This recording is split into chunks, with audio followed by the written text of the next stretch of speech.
Hello and welcome to episode 2 of A Two-Headed Serpent. Say hello, brave adventurers. Hello. Hello. Hi. Everyone's happy to be here. I'm happy to be here. I'm happy you're here. We're going to get right into it. Quick recap. So, our brave adventurers left New York City working for Caduceus, heading down to Bolivia to take care of some conflicts that happened on the Bolivian and Paraguayan border. There was a small shelling of a village that was a humanitarian crisis, and Caduceus decided to send down personnel. In doing so, some of these personnel discovered a strange mural hidden in this well cave that was discovered after one of the shellings. And the party was then asked by Caduceus to go investigate further and kind of let them know what it is they're dealing with. Also, to do their job and make sure the humanitarian workers are safe because, well, if you can't save the world, there's no one to save, right? Party heads down to Bolivia, being led by their, fearless expedition leader, Rick Kirby, and a South American expert, Dr. Arturo Encini, who, unfortunately, Dr. Encini was shot and killed on the way into the aid camp. But the players managed to get in, get settled, meet a few more people, and are now a little disturbed as they settle in, have a few drinks to remember Dr. Encini. They heard a strange howling, rattling noise coming from the jungle, which kind of got their attention. And we're going to pick up from there. I think everyone is still kind of hanging out in that collective gathering area with Sergio Lorenzi. He had a still. He's busting out that homemade moonshine that he had down there. People have been having a few drinks. Wendy and Kelly were about 20 feet off, having a conversation with Elena, who was kind of touching faces and acting a little sus, and was very happy when Kelly kind of let her give her face a little tug. And Kelly's face stayed attached. Elena started sobbing and was very happy to say, like, "Oh, you're real. That's good." At which point, Professor Inverness came over and said, "I'd like to know what happened with your stuff," and placed a notebook in her hands with a pen to kind of record what she saw. As she goes to write, that's when the group hears this howling, rattling noise, and you see, Dr. Gomez, the camp director, just come walking up, going, "What in the hell was that? What do you all do?"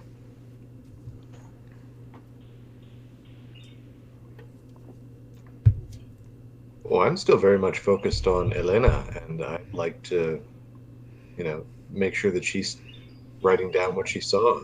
Okay. The jungle, it made a weird noise. I don't know. I do like that approach. Okay, cool. What about the rest of you? You go ahead, Kelly.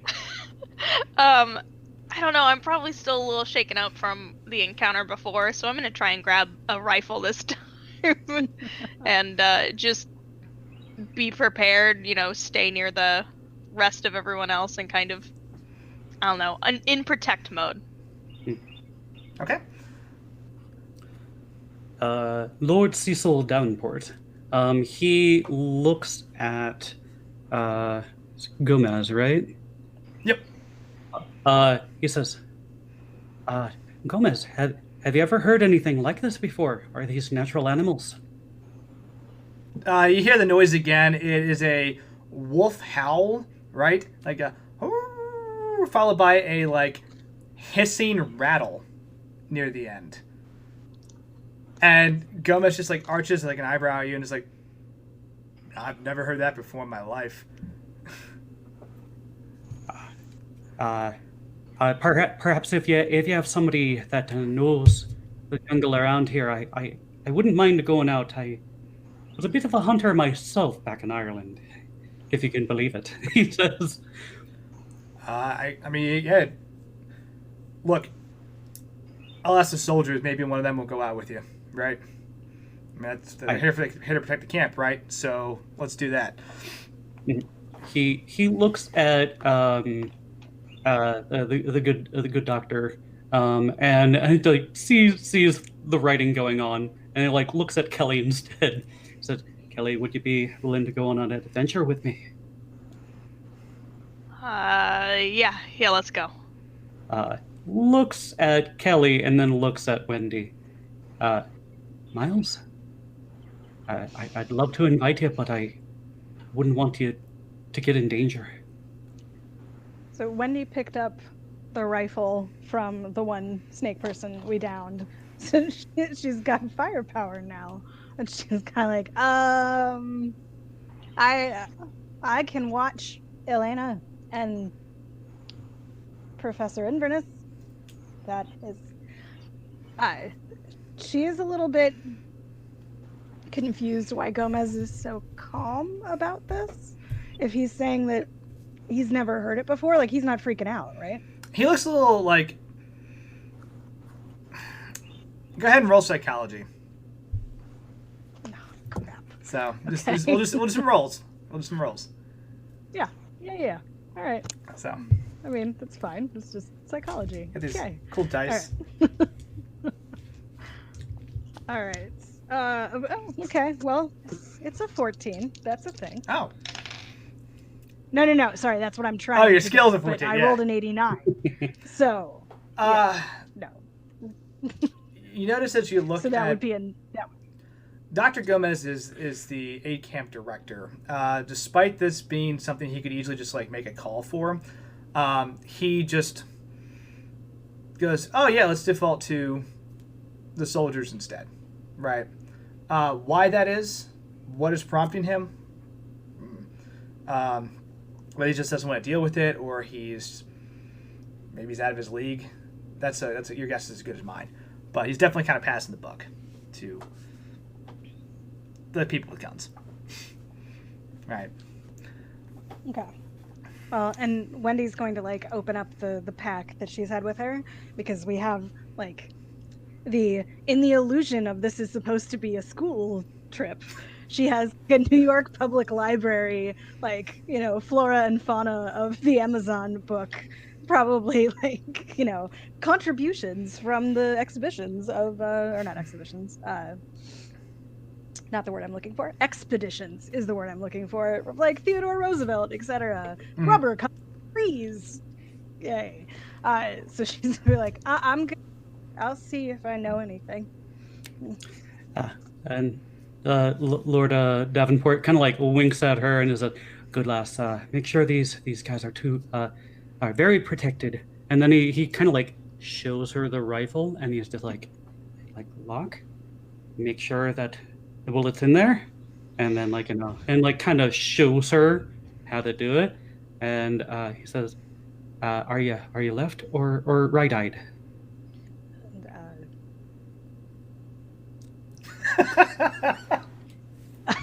Kelly's like leaning in and taking notes too, like Just trying to figure it out on the fly. So Davenport like points at a a light. He's like, and just make a little triangle, and then close one eye, close the other. Which one stays in the middle? Right eye? Use that eye to shoot. Okay. All right. Brother. Excellent. Okay. And then he goes to find a military person with Kelly. Cool. There are soldiers. Okay, let me get you oriented real quick, because I wanted to try a cool new thing. So to give you an idea of what the camp looks like, I'm gonna click a button. Okay. All right. Cool. It didn't break. This is neat. All right. It's working. It's always exciting when I try something new and it just doesn't just fall apart immediately, right? So for those of you who are on Twitch and can see the overlay now, there's a map of the camp. Looks up great. here. Okay, so you guys are all hanging out in that circular grassy area, kind of in the center. To your north is that hospital tent. Off to the west are the laundry and the mess tents. South are where the staff tents, aka you guys, will have a place to live as well down there. And then that divide off to the east where the soldiers are actually some of the village houses as well. Some of the village houses that were destroyed, and the soldiers have kind of set up on that side of the camp. But are dotted around the perimeter as well. You see them in groups of like one or two go walking by, on kind of like they're on patrol. Like on patrol. Yeah. Okay. Like keep an eye on like the jungle to make sure nothing crazy. Because it's crazy stuff down here, and also like that fight could come back south. It's moved north. It's way out of range, but you never know like who's still around or what could happen. So they're just on guard. The ones that are not on guard are over in the other grassy area by the soldier tents. A lot of them just like hanging out, playing cards. They got a little fire going, kind of laughing and joking. A couple of them came over, grabbed some of that moonshine, did like a quick to our Arthur. Sorry, you're for your loss, I guess. And they drank some shit and they left. But that's to give you an idea of what you're looking at in this camp. Slightly alarmed by the proximity of the toilets to the well, but I'm going to roll with it. So, But that is that. Go back to regular mode. Let me know if you want to see the map again. I can bring it up at any time. But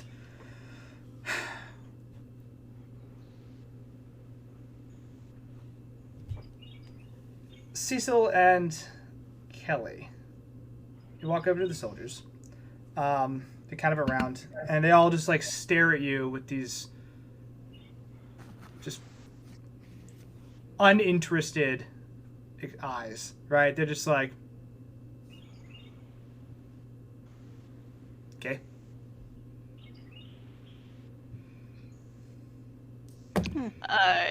You guys seem unfazed by all of that. What have you heard that sound before? Is that normal? You guys go hunting? They like look at each other. Can they understand me? Oh, So heck. English. Cecil, do you know any other languages? I'm at a loss here. Cecil looks at Kelly a little like his periwinkle eyes kind of like very dark and disappointed.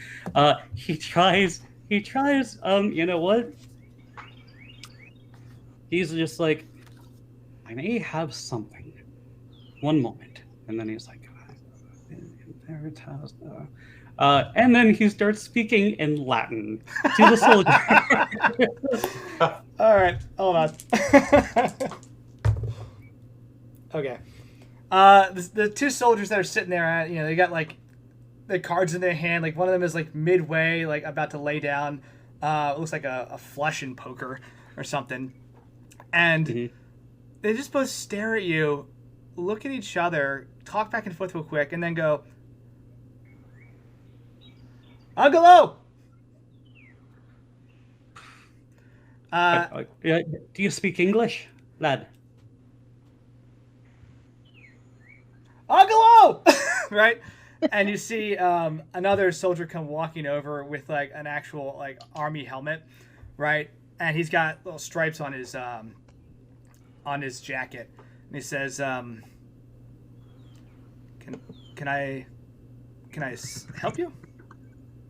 Do you have issue with my men? Oh, no. Like Cecil looks at Kelly and it's just like, we do have an issue. There is something wrong here. I'm Sergeant Angelo. These are my men. What can I do for you? Sergeant Angelo, it's a pleasure. Cecil Davenport. This is Kelly here. Your men seem a little unfazed by the strange rattling howls that are coming from the jungle around us.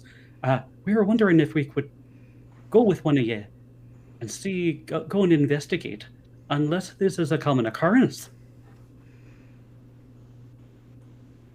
I can roll charm if you want. Yeah, go for it. Yeah. Also, Kelly, go ahead and roll spot hidden. Let me know if you get an extreme Aw, success. heck. Okay.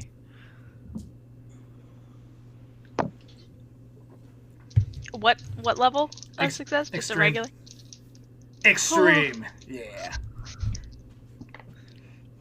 Nope, Nope. not even a regular. Cool. Seems fine. Regular success. Nothing super special. He like gives you a look. He says,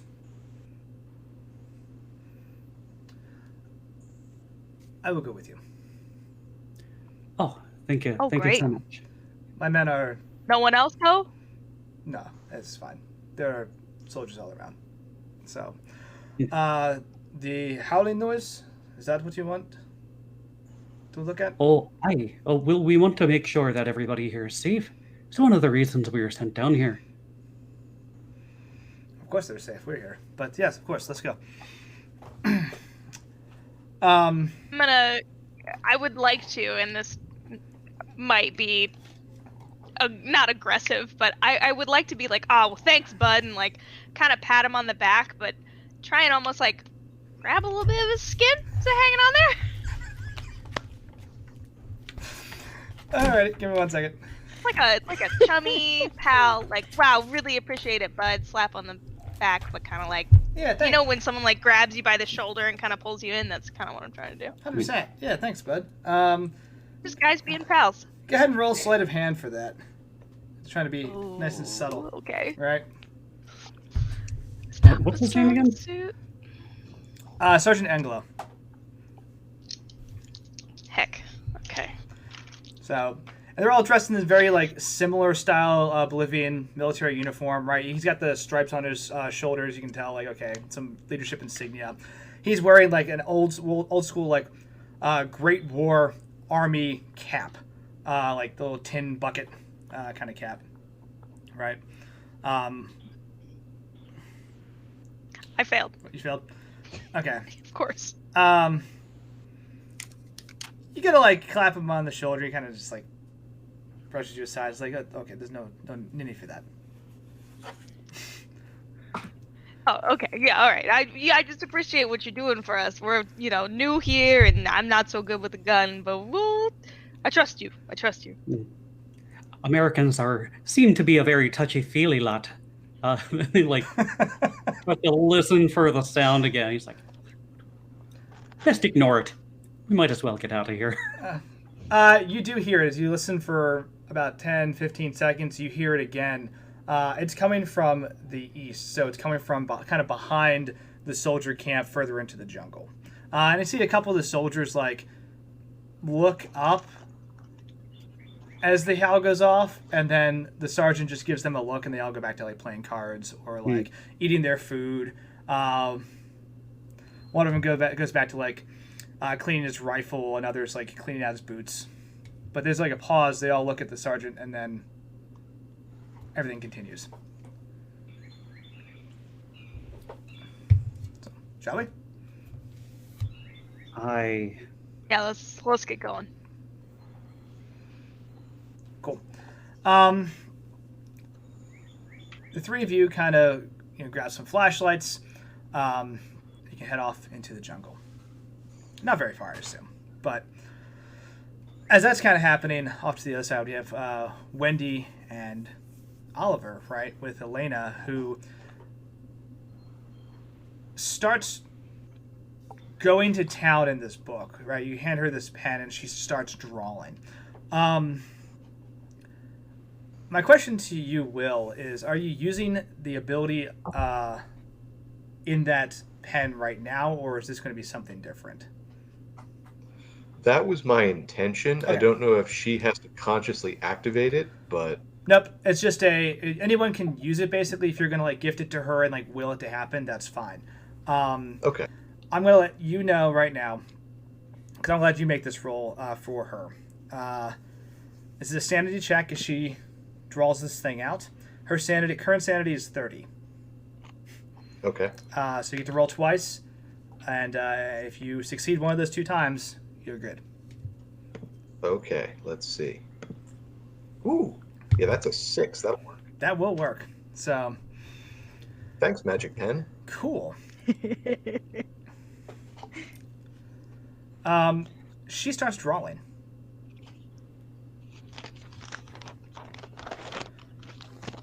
And we'll flip back.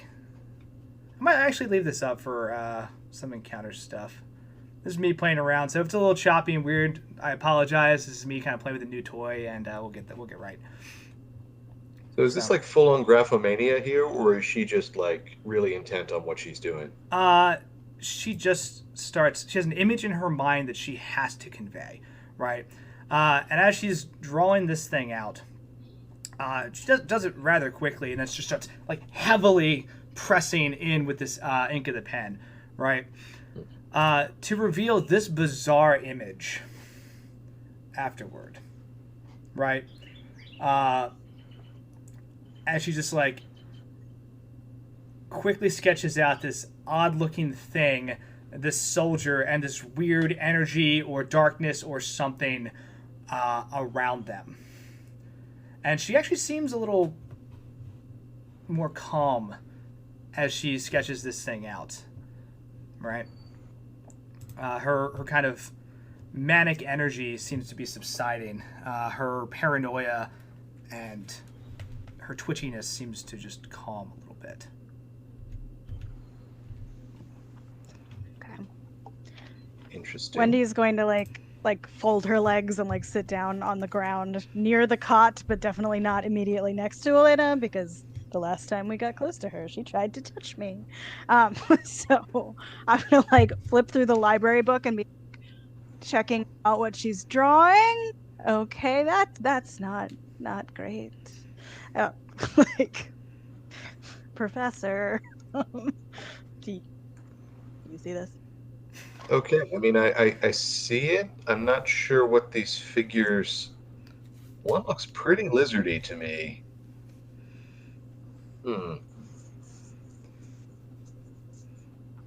Elena, are these the people who we encountered earlier?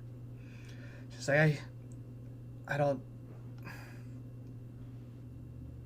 she was not with you earlier. She's been in the camp for a minute. So, if you describe that to her, she's just like, I don't, maybe, I don't know. They're not people. I know that. And I saw it. It took off. It had a person's face, and then it took it off, and then there was darkness, and it enshrouded the soldiers and some people in the camp, and then it was gone, and no one else saw it. No one else believed me when I was trying to explain what happened. I don't know. It enshrouded the soldiers in the camp? Interesting. Does that do anything for me in terms of like mythical references or occult knowledge? Roll mythos if you like. I think I might. So when the darkness came, they took one of the soldiers? Yeah. Just...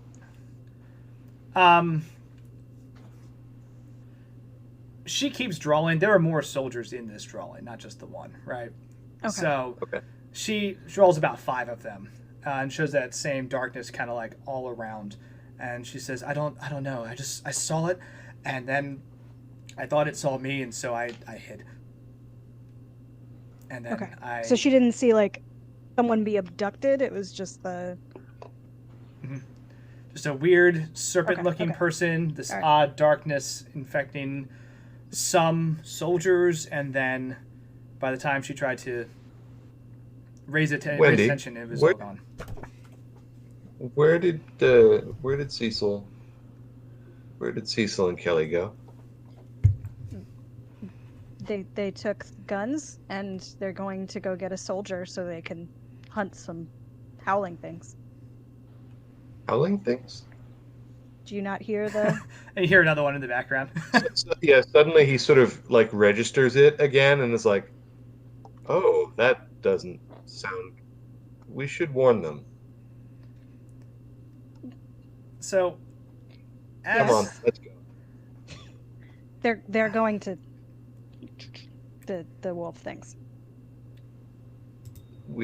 It seems like the soldiers might be under the influence of whatever this is, so we should probably go warn them. Do you know which way they went? To the soldier tents. Yep, to the 'Cause, east. like Okay. we've been in the hospital tent, so I probably wouldn't see them after they like went into the grassy area. So they went to go get a soldier.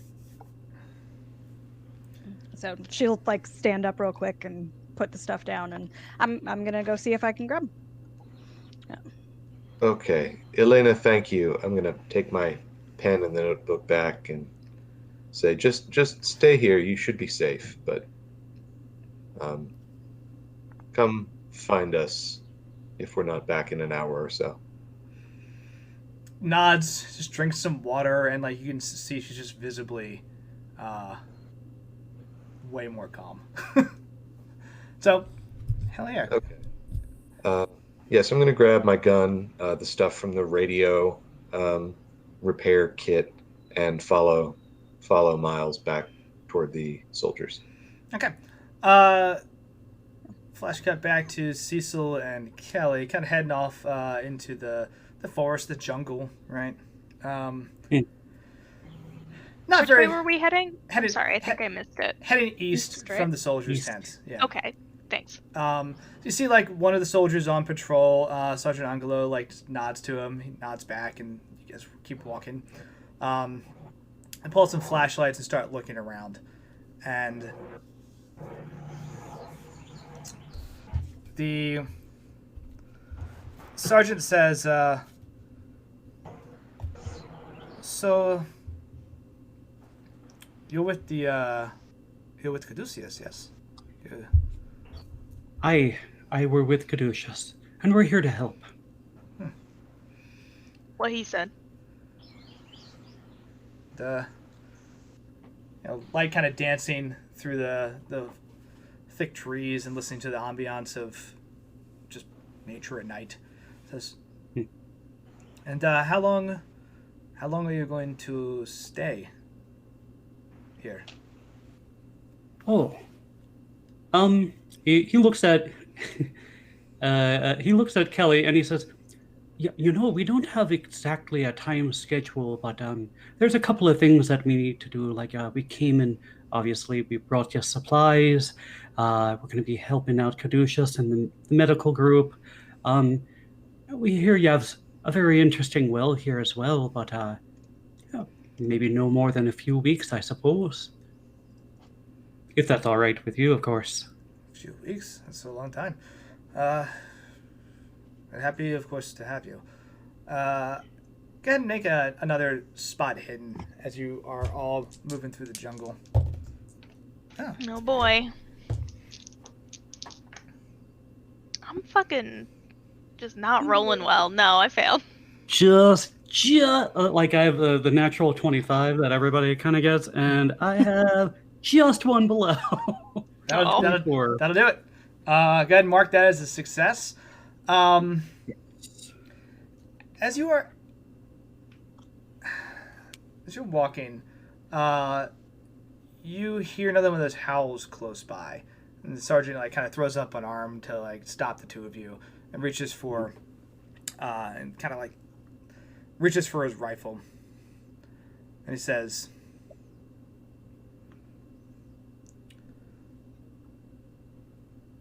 "Maybe we go back to camp." And while you're out there, the silhouette of this strangely large dog-shaped thing kind of weaves in and out of the trees, right? And it seems to see you. It growls and hisses in your direction. And it starts slowly stalking forward. Like it's about to pounce. What do you do?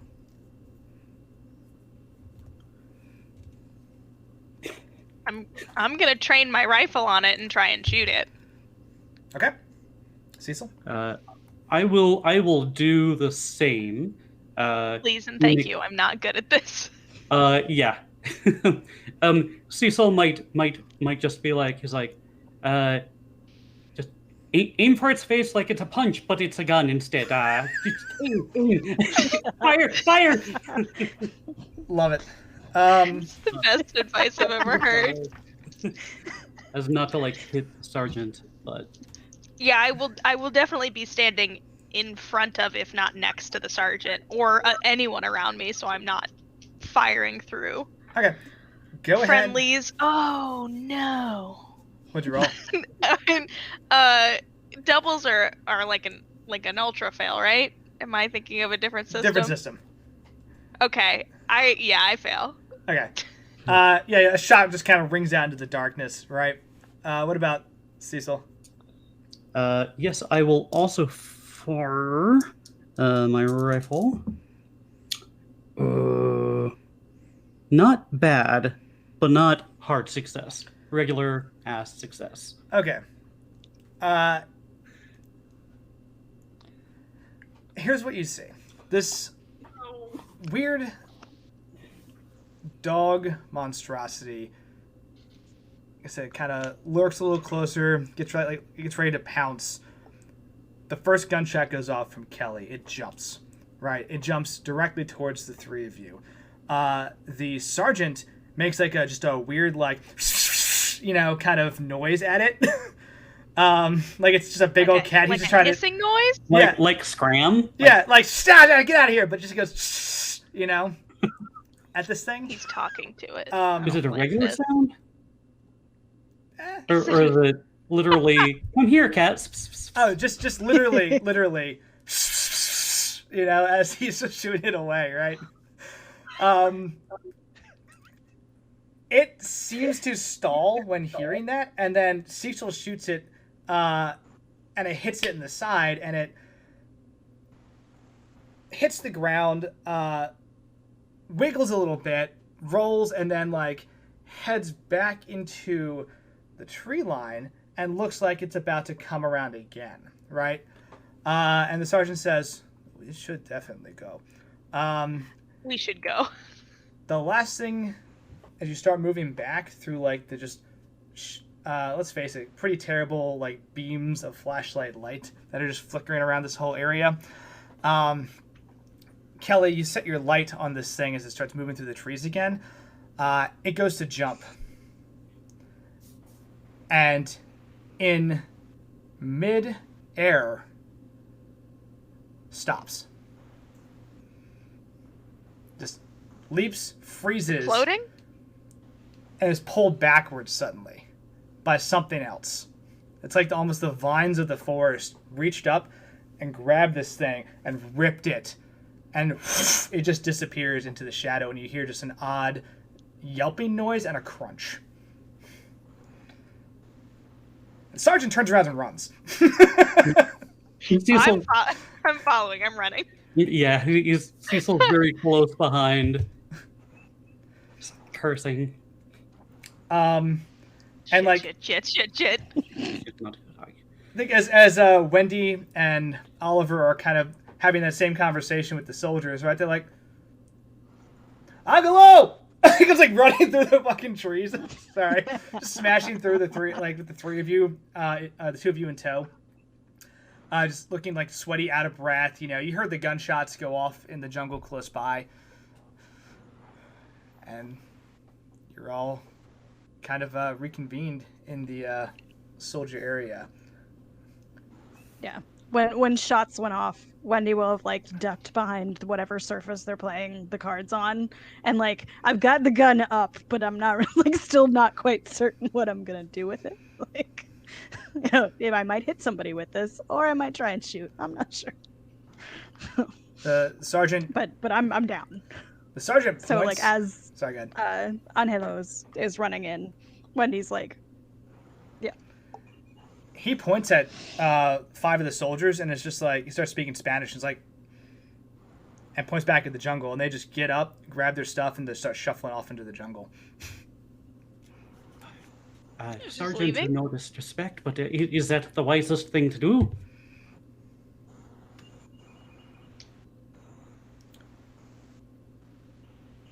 It'll keep the camp safe.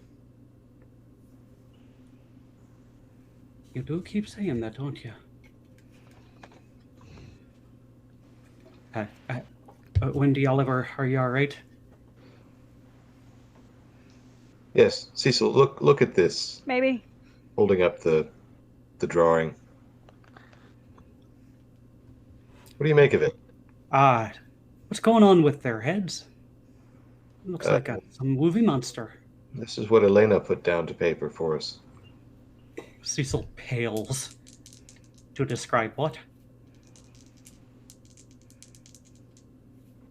She gave some indication that there was an influence on the soldiers. Oh.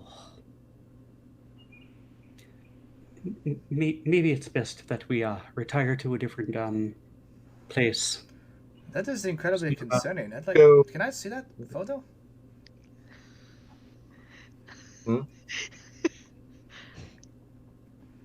That photo. Can I see that? They said there's something wrong with my soldiers. Well, those guys did just march off into the jungle. No, I told them to. They're supposed to do that. What was that thing in the woods? Have you ever seen that before? No. Yes, it I'm looks very deflecting. strange. I'm deflecting. I'm trying to help you deflect. Oh! So he just goes. No. For everyone who's joined, Oliver and Wendy, go ahead and make a spot hidden. Sure. Okay, I'm not terrible at that. Ooh, that's a success. Ooh, okay. I have an 11, so that's a extraordinary success. It is. actually. Okay, cool. I got 5. Cool. Guys, we're blind. You guys can see everything. Couple of things you start to notice as you're looking around like the rest of the soldiers. They're like rhythmically or mechanically doing stuff, right? In very like scripted fashion almost. It's a little concerning, right? So like the guy who was cleaning out his boots is still cleaning out his boots. Yep. The guy who's cleaning out his rifle is still cleaning out the same spot in his rifle, you know. The dude who's like finished eating is just like scraping the plate with his fork and still like trying to continue eating some food. Oh, I hate that. And on the extreme success, Wendy, when Sergeant Angelo kind of walks up to try to look at that drawing, you see him blink and his irises are not right.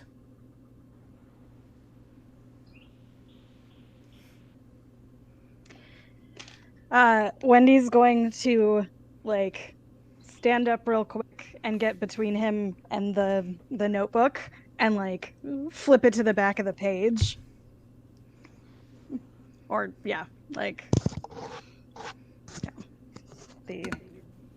or just like another page in there where there's writing or something, but not that page. Like flip. It's not a photograph, so I don't know how helpful it'll be. And then she's like leaning backward a little bit towards like Professor Inverness, like, please take a step backward. Oliver, like, keep going. Well, I also had a top tier success there, so I'm going to notice that too.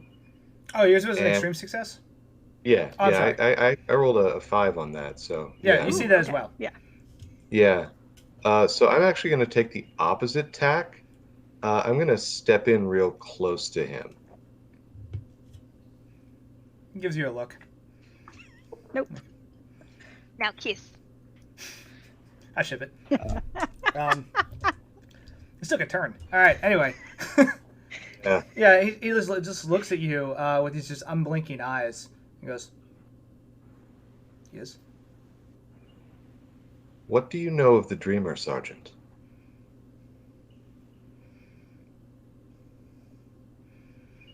He takes a half step back just to try to get some space. He says, "Dreamer is it's a very popular called local folktale, local legend, local entity. The Chicago peaceful people worship it."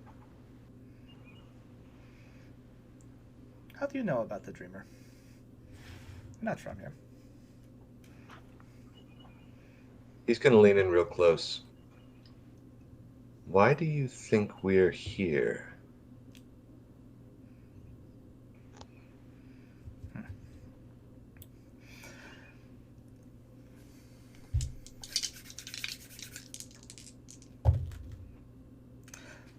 Straightens his jacket, gives you another unblinking look, and just says, "Well,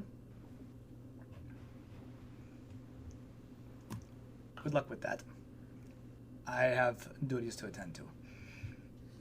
And snaps a couple times, and you see the soldiers start getting up and filing in behind him, and he says, "Good evening," and proceeds to walk off back towards the jungle where a quick volley of fire and a small explosion erupt, and then silence falls as you see this other soldiers start coming back out of the wood line. And he just kind of gathers them all up and starts to talk to them. Cool. Yeah. Let's go when fix when the radio. fire went off, Wendy hit the ground again. What was that? You got real close to that guy. He's He- turned. He's not what? right. He's been turned. Oh, He's one of them. He We need did to- seem to hiss in the jungle, but we saw something like a jaguar, but a snake, and it was ripped from us. It was eaten. I don't know. Something grabbed it. So I don't know if he told it to do that. I don't know what happened. Damn it all, it's the Black Sea all over again. All right. you keep making those references, and you're going to have to tell us these stories, lad. Not if you want to keep your wits. No, let's get the radio working, and quickly. I think that's... Did you see anyone else acting normal? I mean, there's Elena, and perhaps the lad with the still, Sergio. I mean, he at least remembers. Good doctor. We should find them. I don't know who else here we can trust. I believe Elena may know.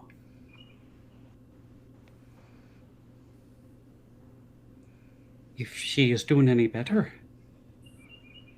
She'll be all right, but let's hurry. Okay. Let's I'll go. So go around the camp and try and find yeah. them. Well, Elena's a nurse, so maybe that is helpful. But also, geographically on the map of the camp, where's Sergio's still? The still is located behind the southern staff tents. Okay. All right. And the nurses kind of stay in hospital tents, or? So the hospital tents mostly were people from the nearby village, because the village itself is partially here in this bombed out area, and there's a few other scattered small places. So there are people who have come who have injuries, who have malnutrition issues, dehydration issues, that kind of stuff. Anyone who's being treated is in a hospital tent, and there are usually Dr. Gomez, and it would be Dr. Salvatore now would probably stay there, at least one of them constantly.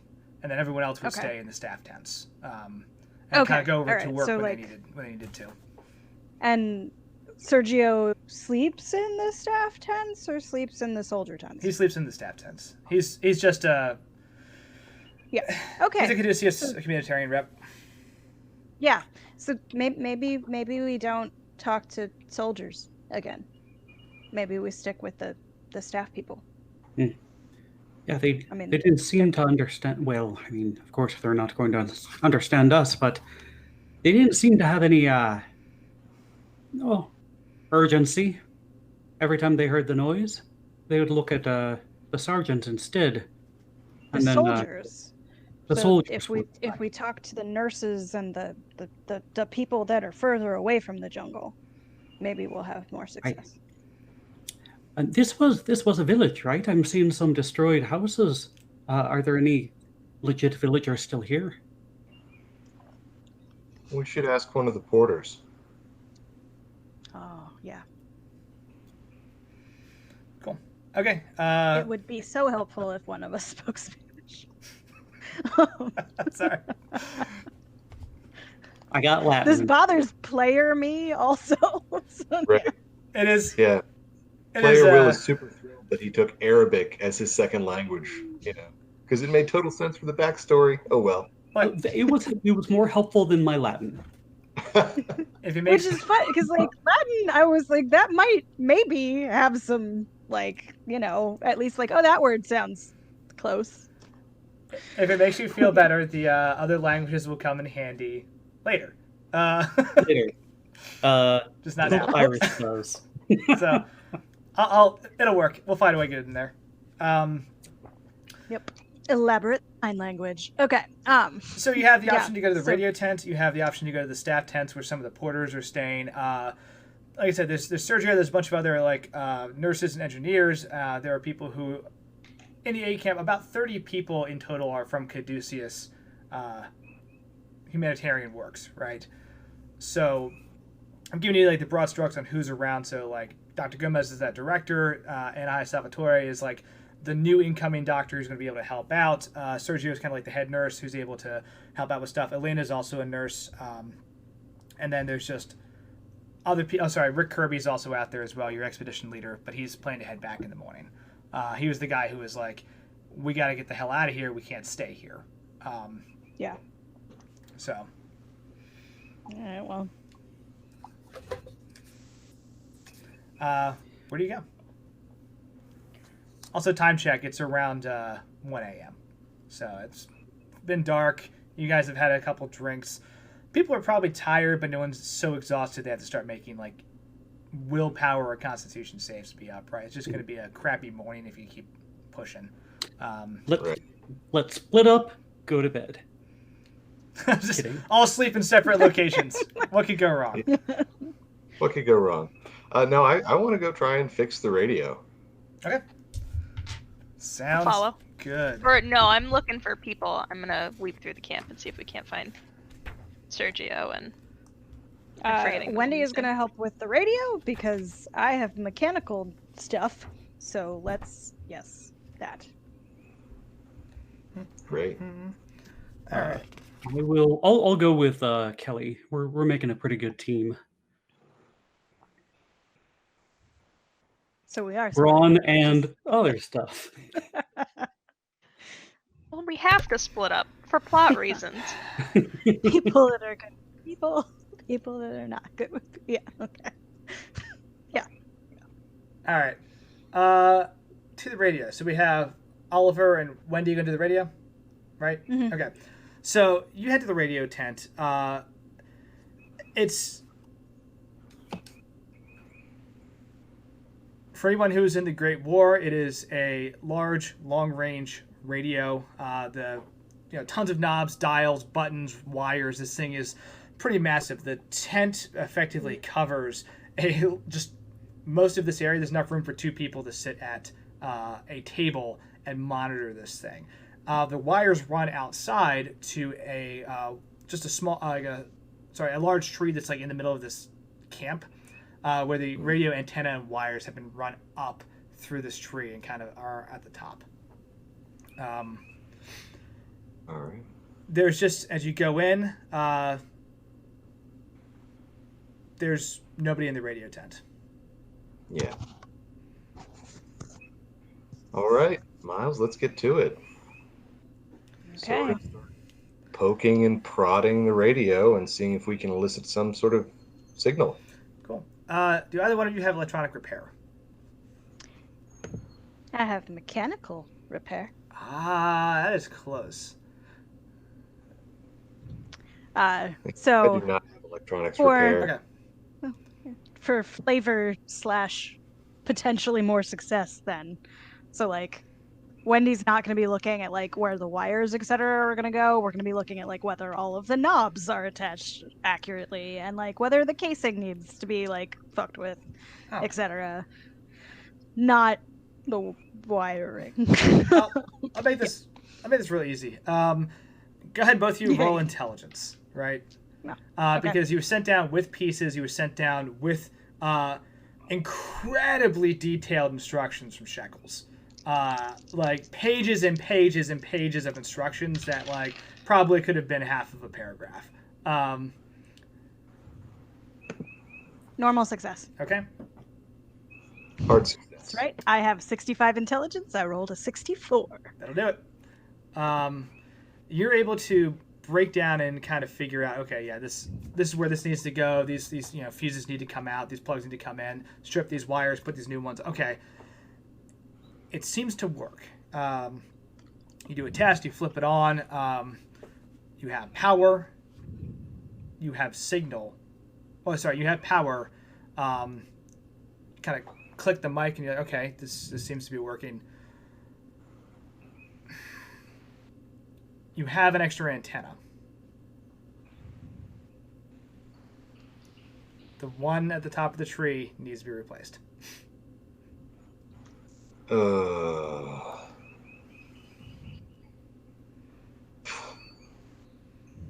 Yeah, Well, I know.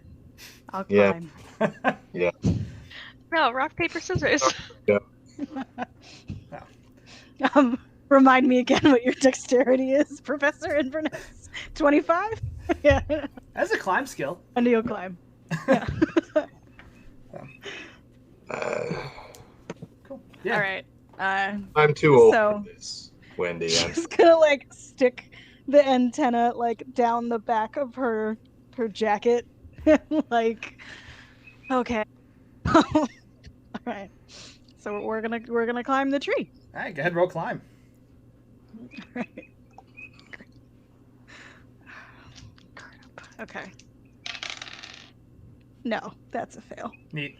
That's a big ol' fail. Okay, as you are climbing this tree, you get about about halfway up, and you can see some things like rustling up in the tree branches, right? And you realize Oh, great. as you are climbing, you have woken up or alerted or what have you, a monkey that is up there, right? And it just starts like chittering at you, like just making this like, "Why? How dare you disturb me?" noises, like as you were climbing. There's also, you can see in the moonlight, something in the monkey's hand that's already like partially wrapped around its arm that like glints with this weird golden light.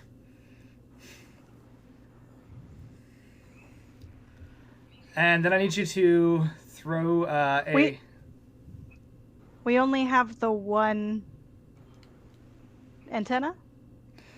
You'll have the one extra antenna. Okay. Wendy's gonna like mentally pat down her pockets and see if she's got anything that like we could try and do a like, monkey, this might be more exciting than the thing that you're holding. Though of course not the luck medallion. I'll do this first because this is important, right? As you see this, with the little golden glint off what it's holding, unfortunately that was a failed climbing roll. So please roll dexterity as... well, roll and I'll tell you what happens. Regular Okay, cool.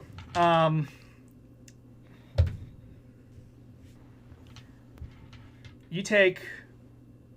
It's a regular success. You take 4 points of damage.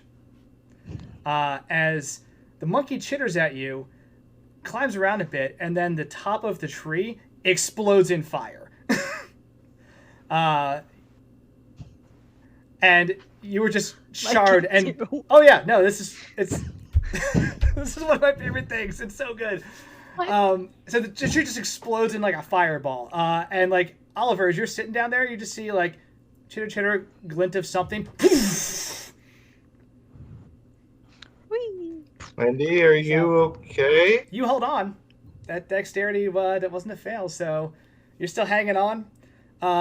You look back at the monkey, and you see there are 2 red glowing things attached to whatever the golden thing is on its arm that are just starting to like dim down from glowing. What do you do? I swear to God, this is actually a chapter in the book too. Okay. The monkey has the Infinity Gauntlet? I don't believe you. This is definitely an Andy creation. It's so good. Is this a monkey wizard? So Wendy's holding on, and she's gonna like glare at it and start chittering. The flaming monkey is what it's called. Let's Photoshop. It's so good. So like annoyedly in like, you know, half English, half Mandarin, half just mad noises, she's gonna chitter at the monkey and be like, that was rude.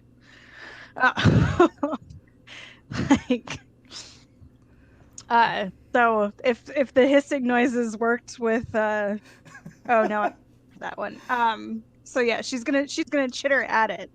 And we're gonna take the antenna from my jacket and like hold it out toward the monkey. It's like not quite offer, but like, you might want to investigate this. Look, I brought a shiny thing. So like, it's interested. It's very interested Don't in this negotiate with terrorists.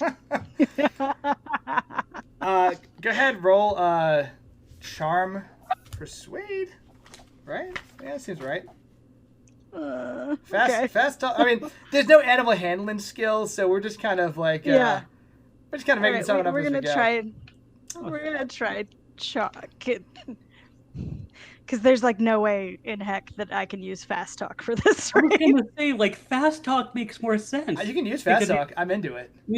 Okay, I'm using fucking fast talk then. All right. Yeah. All right, regular success, but that's still a success. Okay. All right, 31. I have 49 fast talk. All right. He's willing to make a trade. Okay. Sorry, Oliver. Just chittering at this monkey, and it's just like, oh, I like that. That's a bigger shiny than I have.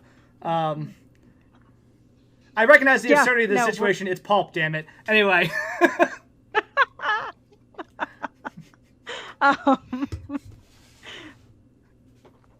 So yeah, we're gonna like real quick extend the antenna toward it and grab the golden thing, and if I can roll something to try and pull back the antenna, recognizing that it's gonna potentially burn me to a crisp. That's very rude. Yeah, roll one more dex real quick, and then okay, that will be resolved. So Oliver, with his vision just like purple spotted from this fireball, and he just sees you like chittering at this monkey. And so what I'm gonna do actually is pull up my shotgun and try and like take aim at the monkey. Okay. I don't know what just happened, but I know this monkey is a problem. Okay. For dexterity, I got a regular success. Cool. Yeah, it hands you this thing. What this thing is a coiled golden bracelet that comes off of its wrist with 2 little like almost serpent eyes made of rubies. The rest of it is like on top of a golden serpent hood. And as you take it, it wraps around your wrist, like it coils a couple times, and the serpent hood just kind of sits on the back of your hand, kind of out of the way, right? And you can see these two little points of ruby red glowing eyes that are just like dimly glowing, as you're just like, Shit. Okay. all right, I have this thing now. And the monkey like tries to leave with the antenna, doesn't, and then gets real mad, starts chittering more at you. Oliver, go ahead and take a shot. All right.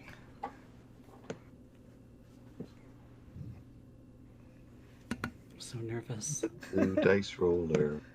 Oh yeah, that is a fantastic. That's a 3. This monkey is toast. Yeah, this monkey just starts chittering and shaking God. his fist angrily at Wendy, and then just is blown out of this tree. Wendy, quit playing with the wildlife. What are you doing up there? I got a thing. Never mind the explosion. Is the antenna up? Why is the tree on fire? I'm not sure about that one, but I have the antenna, and now I guess we have dinner. The monkey just splats to the ground like 20 feet away. Did you get hit by lightning? Is the antenna okay? Are you gonna shoot me too? Of course not. Alright. So, is the tree still burning? It's- Still on fire? It's like charred out, like some of the fire kind of like winks out and dies. Definitely like the branches and like the foliage of this thing were just charred up, but the tree's still good. Great. Okay. She's gonna scramble up to the other antenna and attempt to like disconnect the twisted wire connections and put the new antenna in place. Cool. Like, and you better not be pointing that rifle at me. Completely. Yeah, you swap out the antenna, scramble back down.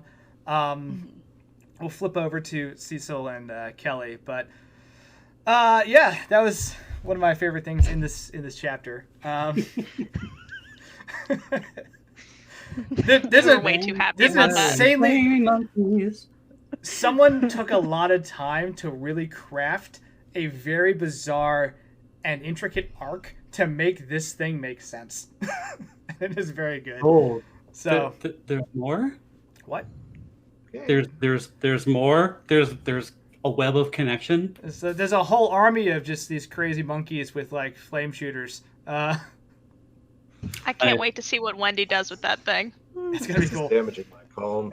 I'm a little bit worried, but yes. So Cecil and Kelly, you head back around the staff tents. Sergio's still back there. Dr. Salvatore's still back there. There's a couple porters hanging out. There's a couple other people hanging out who were there earlier when you were talking about Arturo, right? Still having a few drinks. Sergio's been hitting the moonshine hard. Everyone else is a little tipsy, but he's pretty drunk, right? And he looks at the two of you. He's like, "Hey, shots? You up for shots?" I think we may pass, although we do have some questions for you, if you don't mind, before we go to bed. And Why don't we go for a walk? We can walk off some of that moonshine. yeah, all right, yeah, we can go for a walk, I guess. He looks over at Dr. Salvatore. He's like, "You what were you saying about some like werewolves or something out there?" She's like, "No, there was like there was some howling or something that happened out in the jungle, and there's like a bunch of gunshots or something." And I don't know, the soldiers seem like they have it taken care of. He's like, "Oh, okay, they got taken care of then. That's soldiers, what they do. Like, I was in the war. Like, I know when a soldier take care of something, it's done. Like, so we're good, right?" It looks over at like one of the soldiers that's like patrolling the area. "We good? Okay? Yeah, he said, okay, we're good. Like, okay." Oh boy. Cool. Yeah, you know what? We have a first-hand account. If you'd like to hear a little bit more about it, but yeah, let's take a little bit of a romp here. All right, yeah, let's go. And he like kind of stumble walks with you. You just kind of I'll hold him up. Like, keep an eye on him, make sure he doesn't trip or fall or anything. I appreciate you. New York, all the way. You and me. Yeah. Mm-hmm. Oh yeah. Mm-hmm. So, where are we stumbling to? Oh, let's just do a bit of a jaunt this way. Down near the medical tents, I suppose. All right. We'll do a little lap. Yeah. Yeah, you start walking. You have some space at the perimeter. You see the occasional soldier kind of out walking that perimeter. They look at you, but don't say or do anything. Some just kind of give you a polite nod. Most of them just kind of stare at you as you walk by. Right. As you're moving around, Sergio's just like, so seriously, what's up? Everything good? Sergio, have you noticed anything strange lately about the military people around here? No, we don't have any kind of weird stuff happen down in camp. Massive fireball comes from the tree halfway across camp. Well, that's new. Heaven forfend. Unfazed. I'm from Brooklyn. I've seen some crazy stuff like that. Probably fine. In real talk though, I'm kind of playing. We should. We should probably check on that when we're done here. You just hear a shotgun round and a monkey's silhouette fall. Guess that was taken care of. All right. Let's keep walking. There's been some weirdness with some of the patrolmen around here. You haven't noticed anything?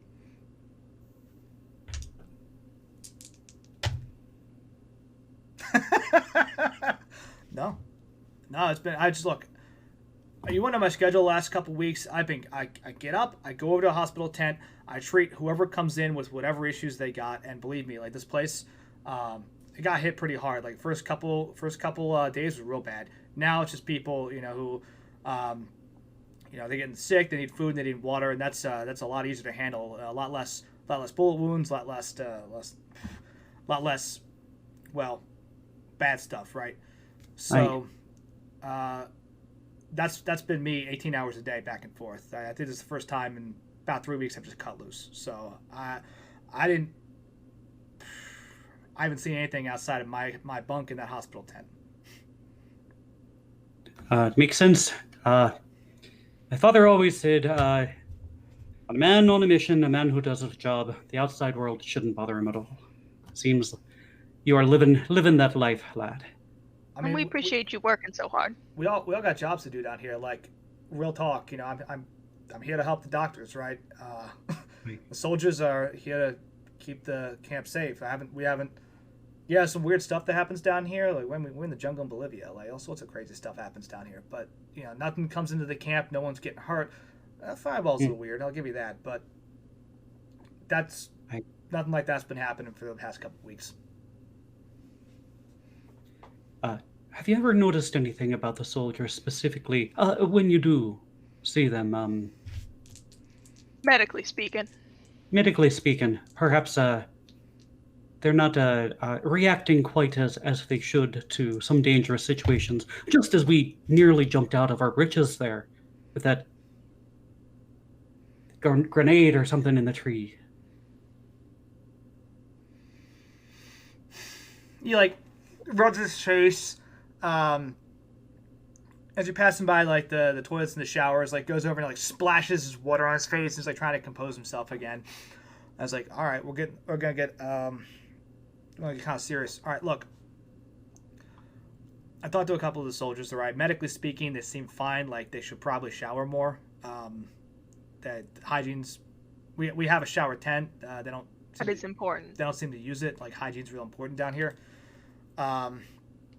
And some of them, they got that look, right? The same kind of look we saw people start getting overseas. They're just they checked out, when it becomes too much and it's just easier to detach almost. So I see that, but like, I don't know.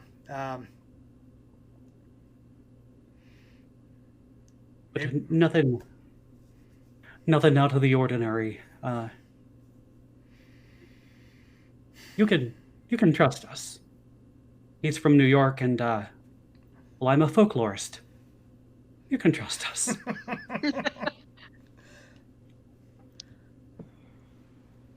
I've read about some strange things, and in my research into them, trying to link history to lore, there are some strange things that do come up. We wouldn't be judging you if you were to share in any of that. I'm gonna roll charm. I mean, nah, this is pretty good. I mean, there was that. You didn't hear this from me. I try to keep to myself, but there was that weird thing that Dr. Gomez found a couple weeks back, right? Some like thing down in a well or something. Not the one here. Like out. I could draw you a map if you want, but it's not going to be the scale. I'm not a cartographer or anything like that. I can just jot you down something. But he said he found some weird stuff and didn't know what to do with it. So he had a big conversation with the soldiers about it, and then no one really talked about it after that. Something to do with a place that they shelled.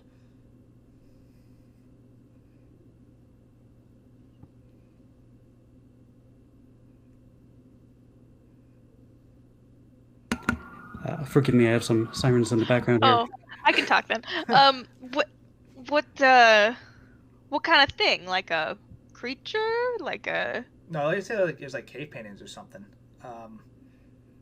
Cave paintings. Yeah. You didn't hear this from me. I wasn't in this conversation. I was trying to fix up a guy's leg. But yeah, he was talking about it, and did he seem okay after having seen those? He seemed real weird about it. I guess he was talking about trying to get some reinforcements or writing back to Caduceus for something. I don't know, but concerned, not fanatical. Yeah, definitely concerned. And then like he just never brought it up to anybody after that. Like.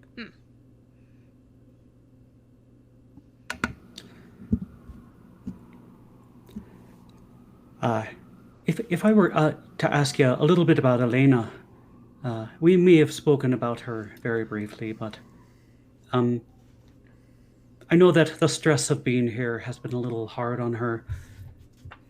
At any point she ever talk about some darkness or some event with the soldiers and some kind of energy, as it were? Yeah, she's been real weird ever since the new, I guess you call them officers or leadership or whatever, like whoever rotated in to take charge of these soldiers. It was like about a week ago. Aye. And do they rotate out ever? I mean, I've seen a couple leave, but like they got a new captain, a new lieutenant, and a new sergeant last week. You mean Angelo? I think that's his name, yeah. And then there's like some other two. There's some one was running around with like a little fancy officer's cap. I haven't seen him in a minute. And then like some other dude who pretends like he's some sort of cool explorer wearing like a pith hat or something. And they're missing? I saw Sergeant Angelo the other day, so he's probably over there doing whatever. Lieutenant Rodriguez, I think was his name. He's around. Kind of keeps himself in the tents. So I don't know about the captain.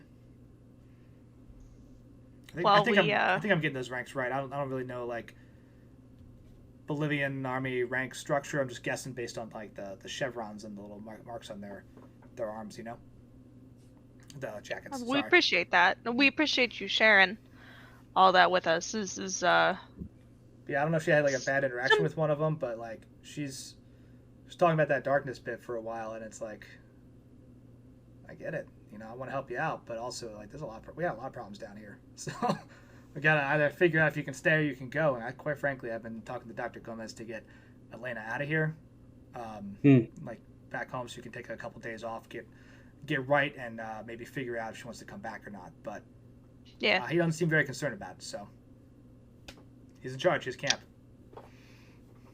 Yeah. Well, listen. Since you gave us a little bit of information, just keep your wits about you with some of these soldiers. There's something going on, and we don't know what it is yet, but maybe Alana's onto something. Just keep an eye out. Keep your wits about you. Keep your head down. Do your job as you've been doing. But we like Kelly was saying, we have a suspicion something else is going on here. They may not be the soldiers that they claim to be. Like some stolen valor stuff or what? We don't have a lot of information. We've only just arrived, unfortunately. I do not know if they are the soldiers that they're claiming to be. They maybe they are other soldiers that have simply taken their uniforms, as it were.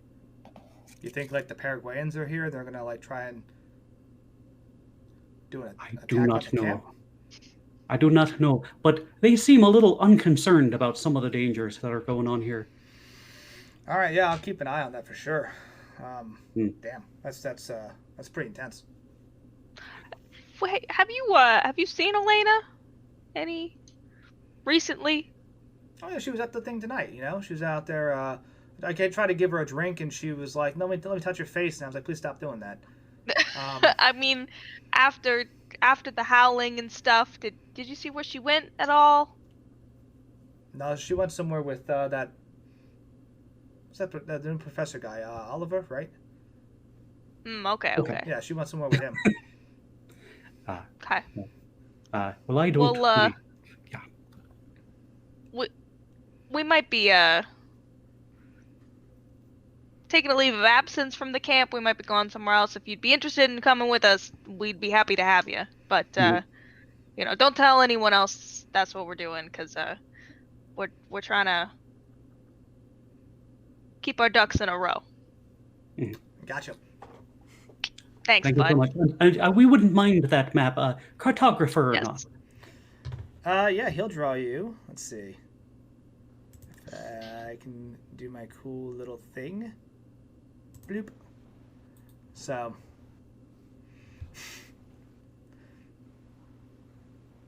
Heck yeah. So, the biggest thing you could take away from this drawing is like due west of the aid camp is the site of the big battle, where that shelling occurred, which is where everyone keeps saying they found that weird well with that weird mural and all that stuff. That's generally west of where the camp is, right? And he notes like, I haven't been out there, but apparently that river's, depending on where you cross, it can get a little rough. How wide across is it? Some, Do you know? Some spots you can jump at, some spots it's like 20, 30 feet. Okay. So. Would like a horse be able to get across? Or Probably, yeah. I'm not sure if you have horses. So. Yeah, not down here, no, but I mean maybe in the village proper, right? Thank you. Yep. I'm gonna go We'll leave you to your moonshine. Yeah, I think I'm done drinking for the Hopefully we didn't sober you up too much. night. Yeah. Sorry about that. It's all good. He staggers back, right? So going back to the radio. Yeah. Right. With the antenna snapped into place. Well, first of all, I'm sure Oliver has some questions, so let's start there. So, did the tree get hit by lightning? Did the monkey have a grenade? What was that? Well, the monkey had this thing. She's Good gonna. God. Like, grabs her wrist. Don't point it anywhere. Yeah, it also just kind of climbed there. Yeah, gonna roll a mythos on that one. Yeah, do it. Can't not. What was that? Yeah, Wendy's trying real hard not to freak out about the fact that it just coiled itself around her hand. Nope.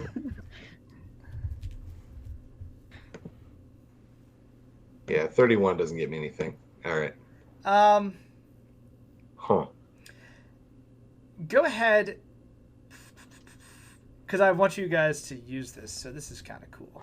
Go ahead and, Wendy, roll power for me. Okay. It's no fun to have All right. cool items if you can't actually play with them, right? Yeah, sure. Okay. Well. Oh, dang. Okay, that is an extraordinary success. I rolled a 9. My power is 70. I am excited about... Well, no, I'm not excited about this. I'm trepidatious about this. But we'll take it as it comes. All right. You and Oliver are examining this thing. Like I said, it's coiled around your wrist. The little hood of the snake head is up here. The little eyes are here. And like as you look at the two ruby eyes, your vision kind of flashes, and you see that this thing is in the hands of like an actual serpent person, similar to the ones you saw out in the forest, right, when you first came into camp.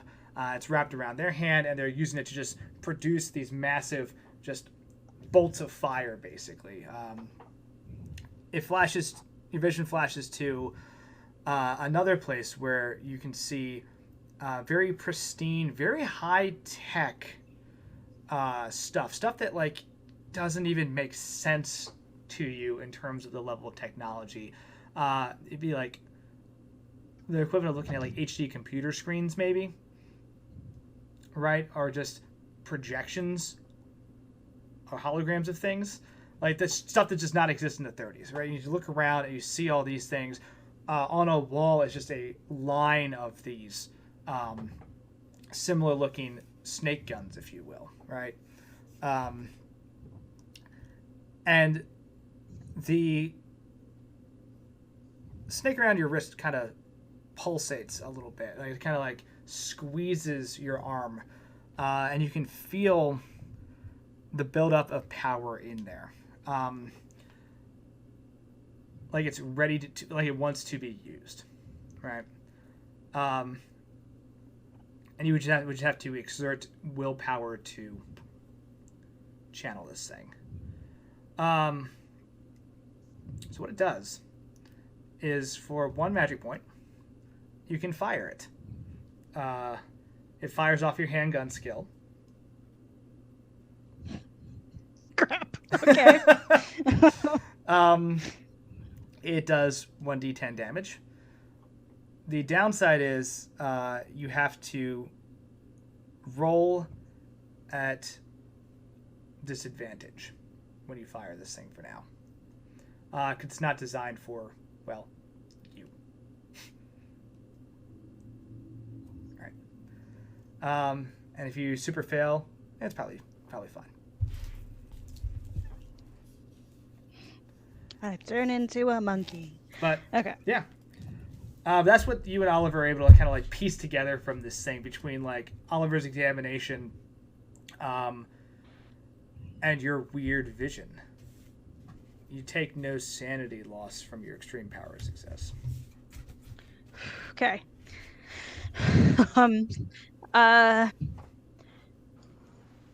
Professor, Did you see that? I know Kung Fu.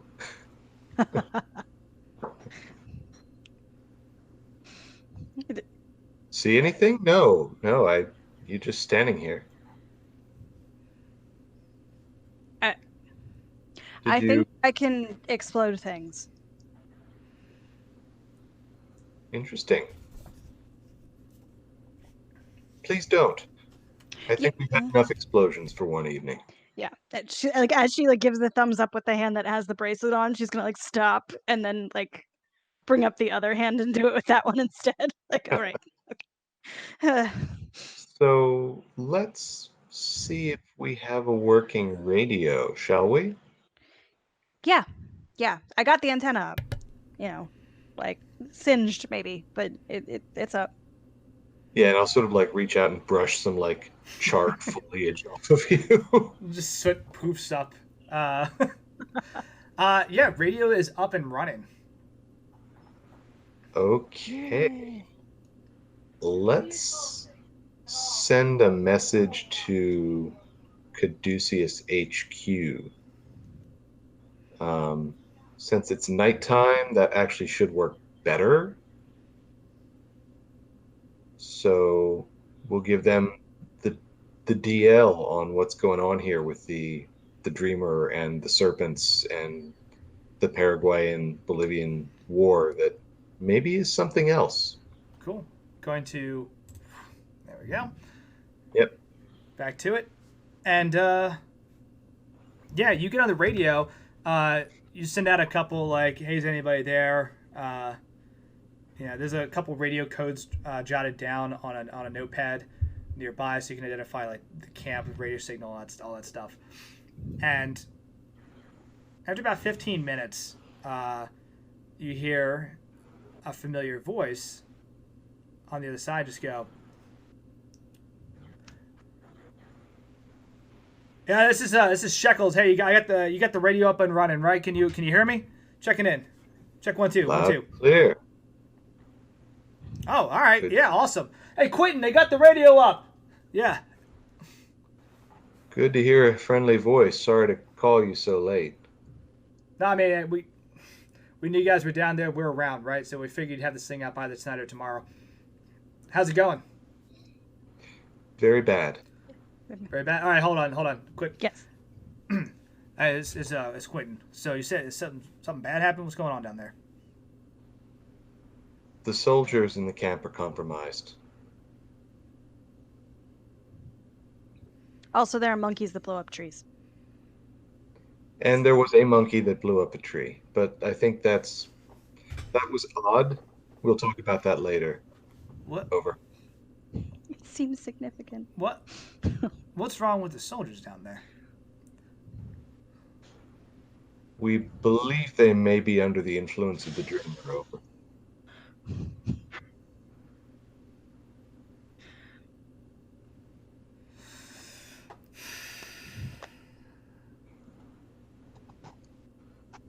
All right. Is everybody safe? No. There's something stalking the perimeter of the camp. The soldiers seem to be dealing with it for now, but I don't have any confidence in their willingness to protect us, given their shift in allegiances. Yeah. All right. Wendy, anything to add?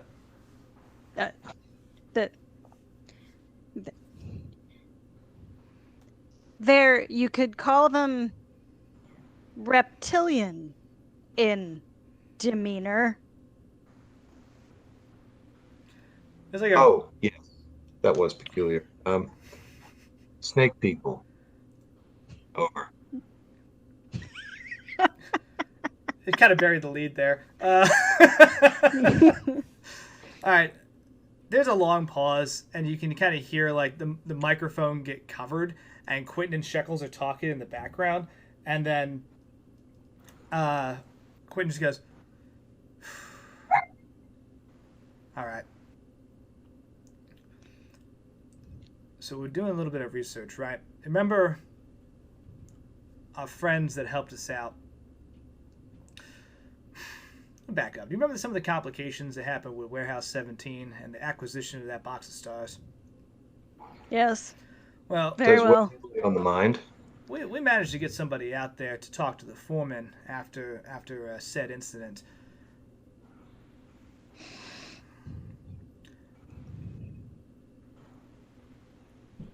You ever heard of an organization called the Inner Night?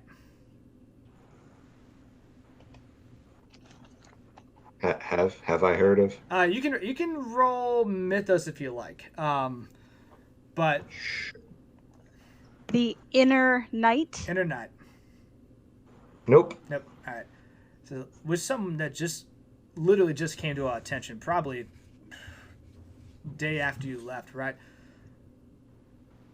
There's a group out there, and seems like they're interested in, well, trying to destroy the world to make it real simple. But they have a weird, like, cult-like following. And we didn't think we'd run into any of these people down in Bolivia. That doesn't make any sense, especially when we grabbed a guy up here in New York that's part of it. So, but it looks like they got down there somehow. It looks like they're trying to screw with whatever's going on. Now, I can tell you from our research that this dreamer entity and like the lore that goes behind that, none of that has to do with these internet idiots. These are a bunch of like free range fanaticals who are just trying to harness power or like grab at something, do something crazy. I don't know exactly what their plan is. The one we talked to was a little vague on the details.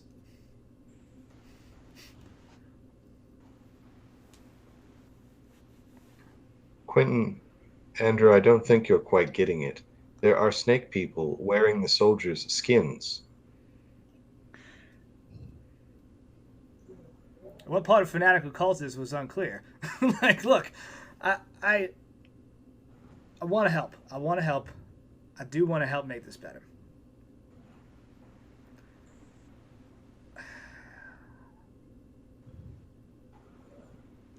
Whatever they're down there to do has to do with the dreamer, all right?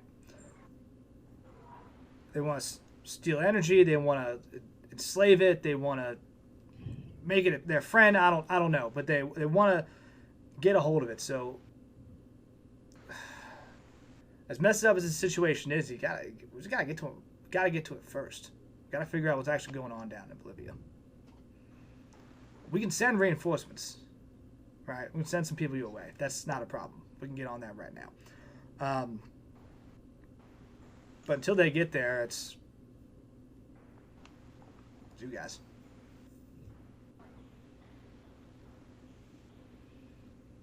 All right. I guess we'll keep searching. Try and find the dreamer before they do. Any luck on trying to figure out? Any luck on trying to figure out? You got some static. Was Miles saying something in the background? Reinforcements. No, noted. Like we will get people. Not funny. Reinforcements. We'll definitely get people out to that camp as fast as possible. What was up with those murals? Did you get a chance to look at those? We've been here a day, man. So far, we were in a gunfight with the military, or maybe the cultists, I don't know. And Miles blew up a tree. Right. The monkey blew up the tree. Miles was merely monkey adjacent. Look, we're gonna get you as outside of reinforcements. What do you need right now? We might be able Firepower. We might be able to drop something into the jungle for you. That we'd probably do a little faster. Anti-venom. All right, we can try that. So, firepower, anti-venom. All right. What kills snakes? Mongoose.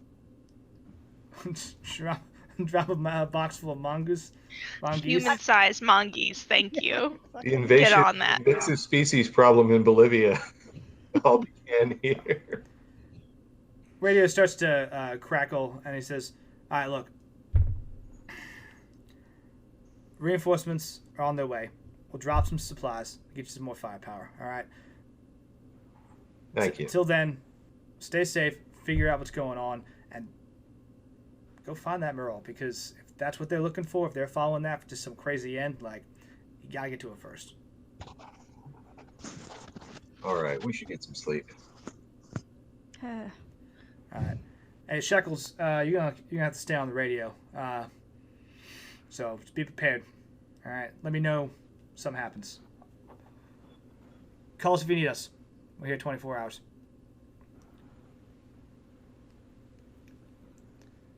And they sign off. Right.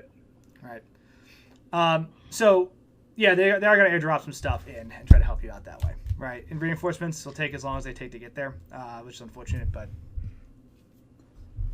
you're kind of isolated. Okay. What do you? Let's take a break. This seems like a good time to take a break because people are kind of settling down for the night, right?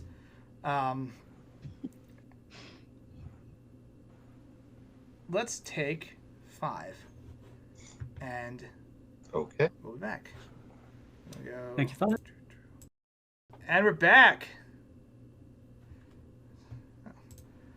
Yeah. All right. Let's continue our cool journey. It's around 2 a.m. It's been a crazy day. You've traveled in through the Bolivian jungle. One of your friends was unfortunately killed. You saw some weird stuff out in the jungle. You weren't quite sure what you were looking at. Didn't quite get a great look at that, but it's there. It's a little spooky. But you get the radio up. You have a cool, what's it called? It's called a flame pistol, by the way, if you want an actual name for it. But I would love if Wendy came up with a cool nickname for this thing, because the book names are whatever, right? My notes have it as monkey shooter, so yeah, Done. that's a thing. And now you sleep. The accommodations down at I got you. We take shifts. Fair. Fair. Cecil almost kind of demands it. Okay, yeah, it's easy enough for you to take some shifts, keep kind of an eye open as people are nodding off, right? Accommodation's not too bad. You get like a small little tent. It's a 6-person tent. The 4 of you were in there, and they also have 2 porters just kind of set there that are gonna be heading out the next morning, right? You got little cots and the kind of curtain spacers, so you have a little bit of like privacy and space. Actually, I guess they're divided up. Wendy would be in a separate tent, right? So, 1930s, Appreciate men, it. women, yeah. Yeah. We'll stick to the time period a little bit there, but She was gonna stick in a little cocoon of canvas if we weren't gonna be in a different one. So yeah. yeah, no, that's never said of me.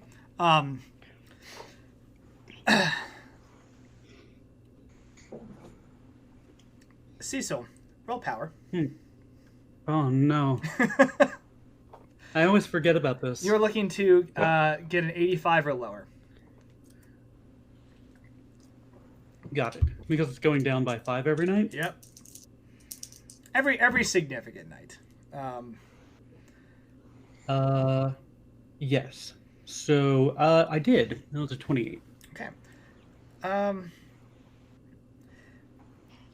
You have a weird dream. Great. In your dream, you are sleeping on a stone slab, right? Looking up in this kind of triangle-styled rooftop made of stone. And you've been there forever. For years, centuries, you've lost track of time. But you know that soon you will have the answers to the most important question that you've ever had in your life, which is, how do I return home? How do I leave this place and go back to where I belong? Right? This question's haunted you for quite some time, and you can feel a flux in energy as things start to shift and change, as these answers are almost within your grasp, as they're very, very close, and then there are disturbances. There are things that rip away those answers right as you get your fingertips on them, and you're enraged. You're furious. But you wait, and you continue to search. And it seems that almost at any moment, at any single time, you will have traveled enough, you will have expanded your mind enough, you will have searched enough to finally have a concrete answer to your question. And as soon as you start to feel that warm satisfaction of going, yes, finally, I did it, Cecil, you wake up.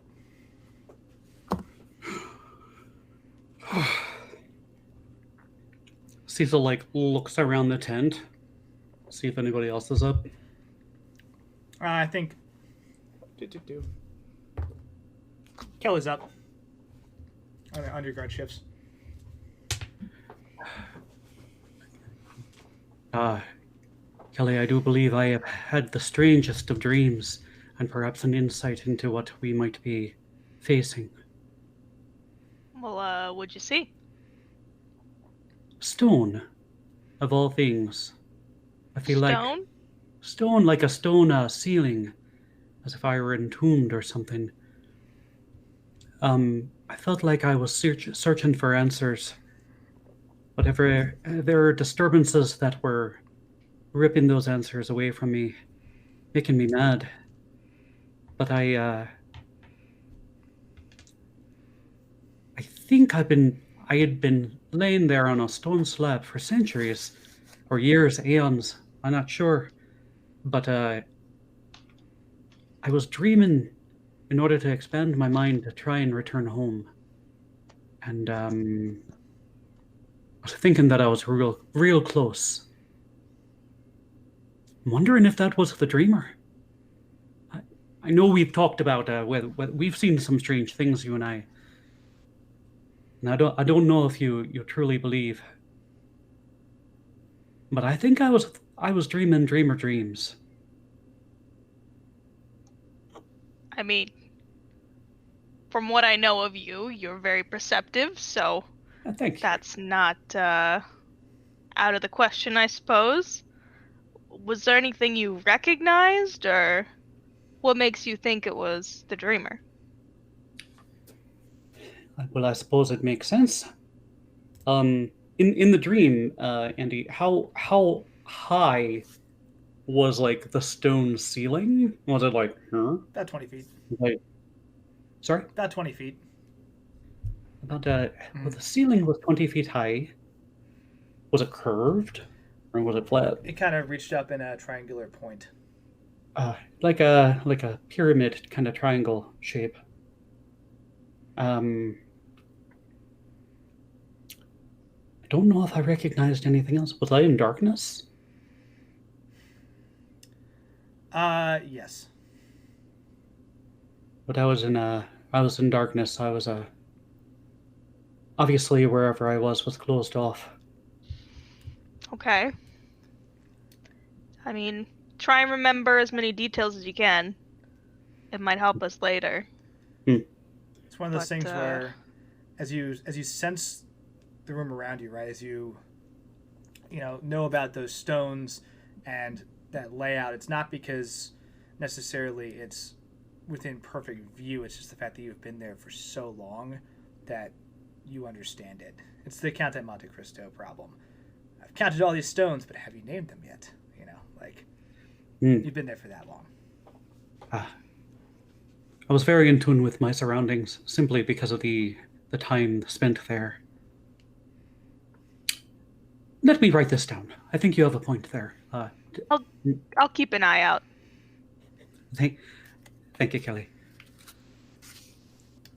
And thank you for having my back out there with the wolf. Yeah, of course. I mean, I'm not that good a shot, but if it got close, I'd 1-2. It'd be on the floor. I've no doubt that you'd probably be more effective punching it than you would with a gun, as I've seen. Can't punch with a distance yet. Give me a few years. I don't know. I'll figure something out. Cecil starts writing everything down and drawing if he can. So okay. Yeah, as doing this, kind of the sun starts to come up. It's early. People are packing up, getting ready to head back. Right, it's a full day's journey through the jungle on their way back into, the way out of the jungle. Sorry. So you see, good. Oh, if Cecil can, he does think to write down a note for, I'm gonna forget his name. Oh no, our dear departed doctor. Oh, Arturo Uncini. Yeah. So he just writes just a quick note, essentially like introducing himself to the family, to his family, and saying that like I'll be in contact with you. As I feel I was a very good friend to your husband, and he wanted to convey some parting messages. And just kind of like write that and give it to one of the couriers. So they wouldn't happily take it. Very cool. Okay. Make a note.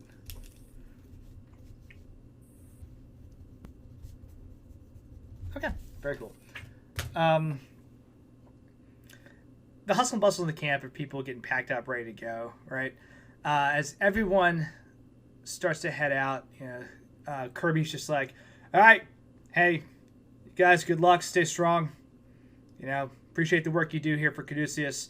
Look, we'll be back in a week with another supply drop, okay? So till then, stay safe. Good luck. And starts to head out. Dr. Gonzalez sees everyone out, right? He says, okay, well, good luck on your journeys, and looks at the four of you and says, and you need a place to stay, right? Hi, I'm sorry. I'm Dr. Rafael Gonzalez. I'm the camp aide, or the camp director, actually, for the aid camp. Sorry, weird morning. I haven't had my coffee yet. Are you heading out, or are you staying here? Your name's Gonzalez. I'm sorry. Am I using? I'm using the wrong. Gomez. Thank you. I'm Gomez? saying yes. Okay. I was like, is he giving us a different name? Okay. I am actually not reading my note card correctly. I just tried to read it out of the corner of my eye, and that's my fault. So, but yeah, Dr. Rafael Gomez. I'm the camp director. Do you need a place to stay? You're staying, or are you heading back with the other group? I think we're staying. Okay. And you are? George. George. Okay, nice to meet you, George. Rest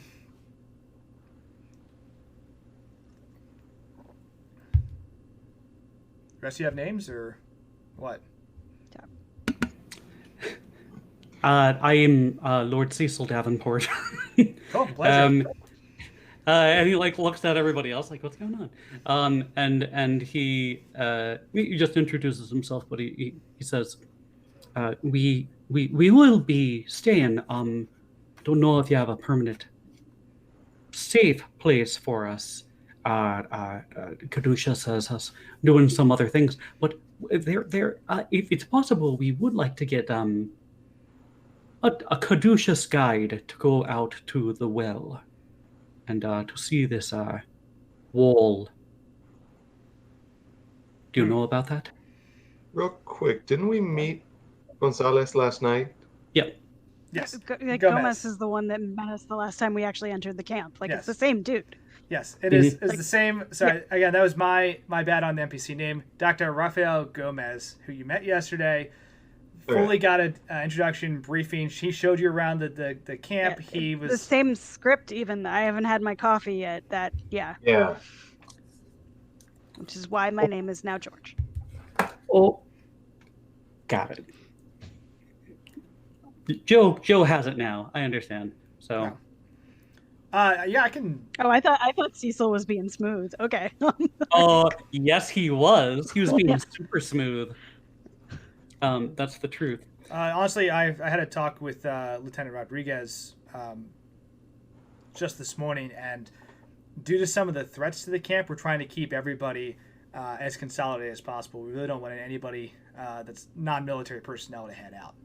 Right? He was explaining to me there were some issues, so we want to just make sure we are here and we're safe, and the soldiers will take care of that. What fortune then that, and she's gonna like clap Kelly on the shoulder, that we have an officer with us. Then. Yeah, roll fast talk. I'm into it.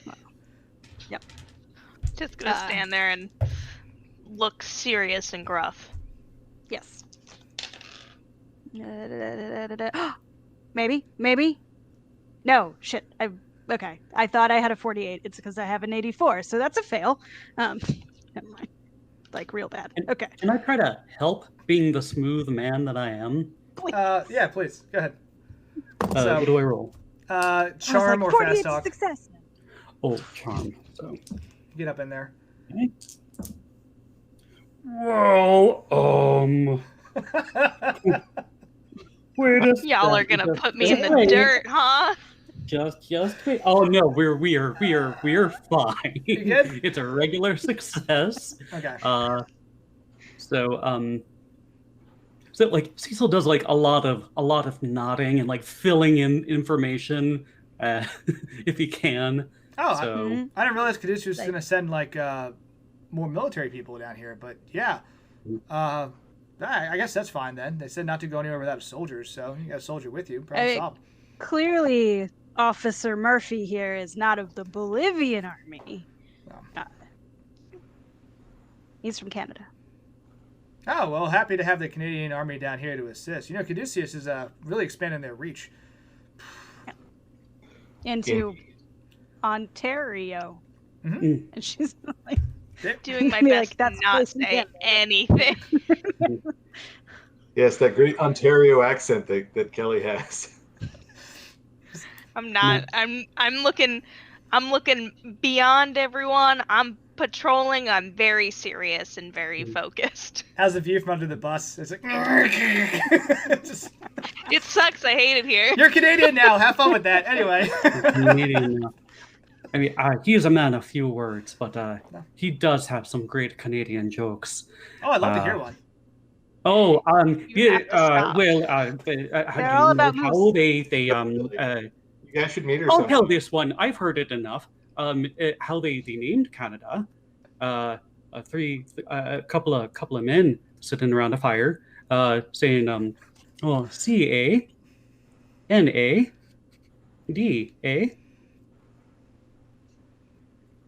Maybe it's just some Canadian humor that I'm not getting it. But hey, nice to have you here. It's certainly a pleasure. And someone like yells for him. He goes, "Look, I got some stuff to handle. I got a lot of supplies to kind of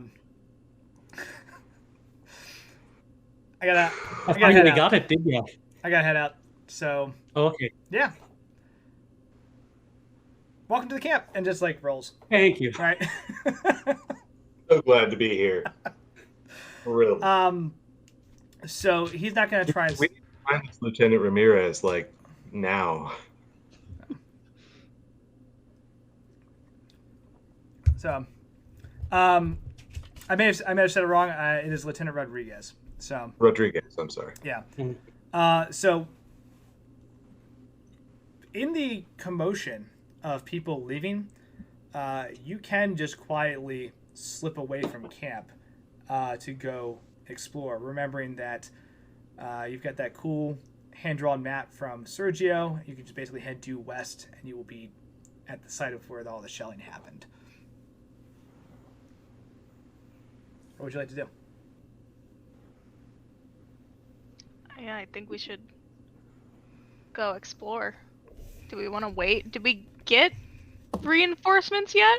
They're not here yet. No. Okay. No, they won't be. I for a figured week. not. It'll take some I time. believe- For Yeah. reference, it took you 2 weeks of travel, or about a week or so of travel to get down here and situated, right? So they can Yeah. send people, but like the fastest they're gonna be able to do it is maybe 3 days if they have people in South America that can help you. Which they may. Oliver, you feel that the sergeant does know why we're here then? He has almost certainly told the officers at this point. I feel like confronting them now would be better than waiting for them to muster their forces. Or Perhaps we hightail it out with this excellent map and try to get there before they do.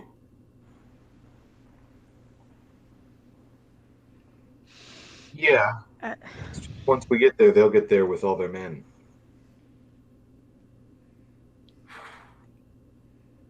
it's underground, right? Do we have torches and stuff? Oh yeah, no, we have plenty of supplies. All the things we requisitioned. Yeah, mirrors, right? That's what they did in Oh, Egypt. I have a mirror. He like goes into his It's light! he pulls out this antique like leaden mirror. He like checks his face and just like clips like a little bit of his mustache and puts it away. Well prepared. You can hear Kirby just yelling, "All right, if you're heading back, we're moving. Let's go!" And like people start shuffling out of the camp. Again, providing that good momentary distraction of about 30 bodies just heading out. Right. So do we want to try and slip away, or do we want to try and confront the officers? Slip away. Slip away. Slip away. All right. Okay. Very good. To the woods. You. I do grab some. I'm assuming we grab breakfast or food or something before that, right? Yeah, you can like skirt through the mess tent, like grab a couple things and just roll. Right. Yeah, see Sergio there, like head in his hands, just like completely hung over, just hey, and you just keep going. Yeah. Right. Wendy's gonna shove a piece of toast in front of his hands as they walk by, and then Morning sunshine. Good looking out. Thanks. You head out. You start moving through the jungle. There are some paths that you're able to kind of pick up on, right? You kind of hack your way through a little bit of brush, and then you start to see like the winding trails that actually exist. Because again, there's a lot of this is the main village area, and then there's just areas around that are also small, like pop-ups of about 5 to a dozen houses, right? So you find one of these trails, you start moving through the jungle, and you walk for a little while. All right, it's about noon as when you hit the water, right, and you see that river that Sergio talked to you about, right? And there's a couple places where, okay, yeah, you could easily with a running jump clear one bank to the other. There's one section that's about 20 feet wide that looks pretty deep, probably chest height or more. Again, easily able to cross it, right? The issue is, as you're looking at it, it kind of goes down into this ravine and then comes back up. So it makes it very difficult for vehicles to head that way, right? Or if you were to say, I don't know, try to recover some stuff from the other side, like a small skirmish, would make it very hard to get people out, right? Which is something that as you look at the other side becomes very apparent. You go about half mile beyond the river and you see burnt out vehicles, right? You see easily 20 just dead soldiers, like rifles laying on the ground, ammo spent everywhere. Hell yeah, grip it and rip it. Right? You see just massive chunks of earth that have been just upended and exploded from shelling that had occurred prior to them moving in this area. You see this huge protrusion that looks like a stone well with the top just blown apart and chunks of it having been thrown 20, 30 feet from its original destination, just kind of the mouth of just open, right? As you head up towards this clearing, this area, right? Go ahead and make a natural world roll. Oh. All right. Change it up a bit. Nope, that's a fail. Oh, Nothing. that is 69. Nice. That Oh, is an I fail. extreme success. Hey. Oliver, one of the things you notice as you get close to this area, you start kind of looking around at the literal war zone, right? Aftermath. It's been a minute, right? And yeah, okay, some of the bodies are like decomposing, but like this is a jungle full of predators. Like should not be this many bodies still around. And you notice that like there are no birds, there are no carnivores that have come to this area to drag anything away. Interesting. Um, Is it sort of the normal jungle climate here, or is there anything different? I mean, I'm assuming it's like 95% humidity, like 85 degrees Fahrenheit, just oppressive and dank and like still. Yep. Right?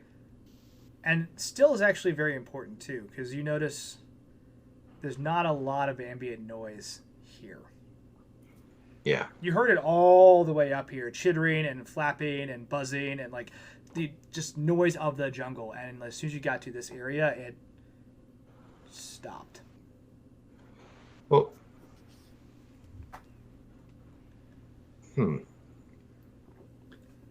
I noticed something there, Professor. You look perplexed. It's quiet. Perhaps too quiet. Ah, you said the words.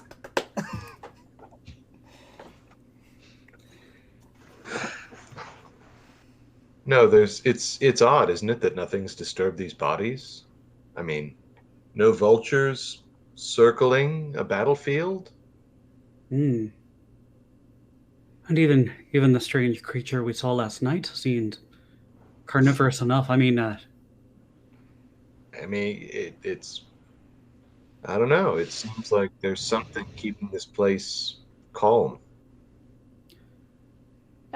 Does anybody have a watch on? oh, I have a watch. And he reaches into he's just like, this was my grandfather's, and gold trimmed in platinum, diamond. He's just like starts naming things, but he like hands it to you. So Hey, what time was it when we got in here? Like, what did we know what? Can we like see the sun through the jungle canopy, or is it just? Yeah, so you set off a little after breakfast. You got to the river a little before At noon. noon, It's right? about high noon Yeah. right now. Because this is about half mile from the river. It took you like another 20 minutes to get through the brush, and now you're in this kind of clearing area. So around like 11:30, Okay. 12 o'clock. So, if right now it's noon, little afternoon, does your watch say that too? Or is it set to Ireland time or whatever? check. Oh no. Okay. Keeping it to the place I am in the world. What does the watch say? They're all synced. Okay. Seems, But let's check it again in a little bit, maybe. duly noted.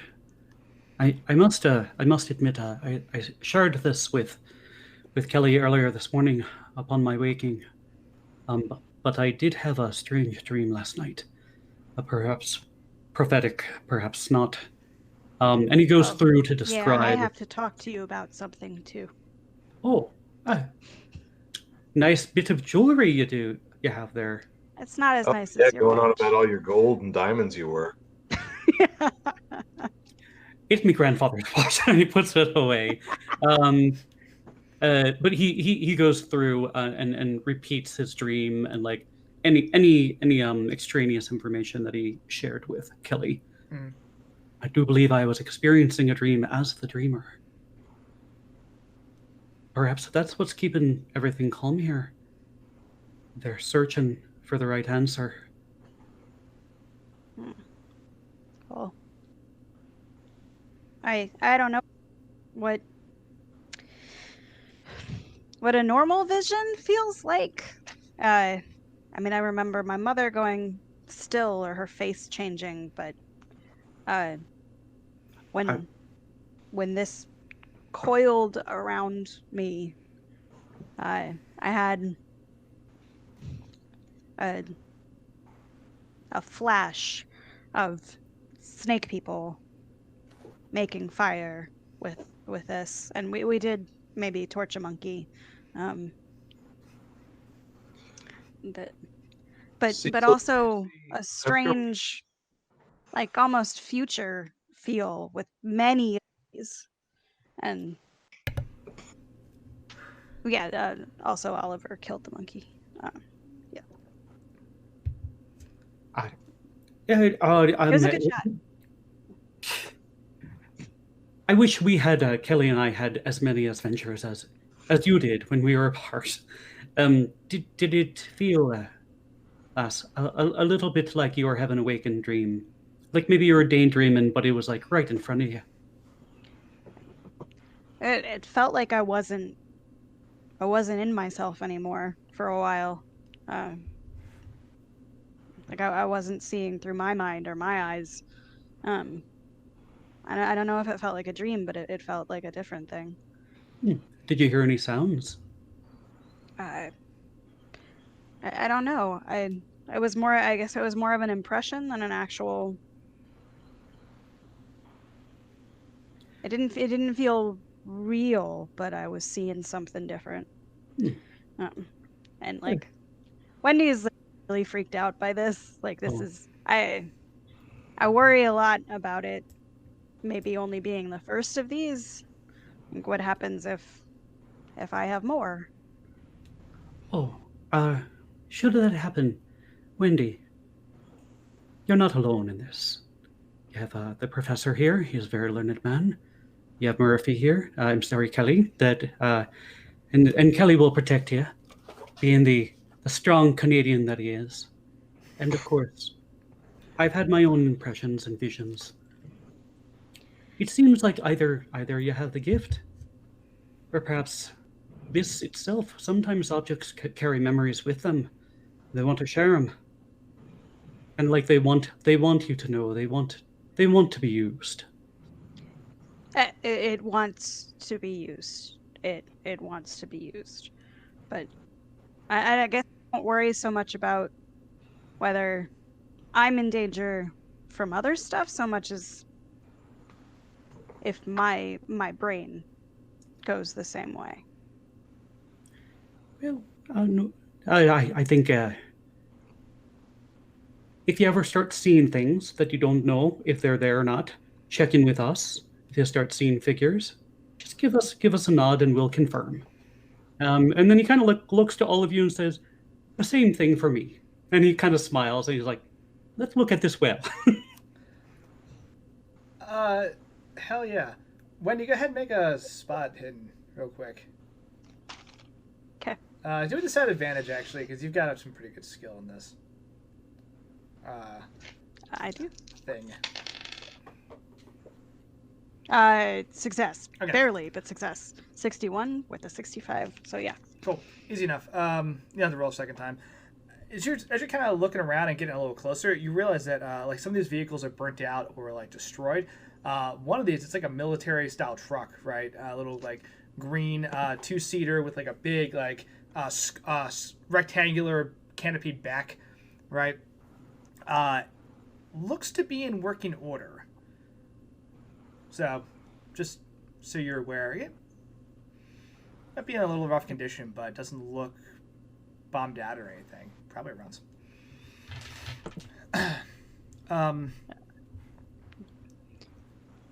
Cecil, you head over to the well, and you take a look inside.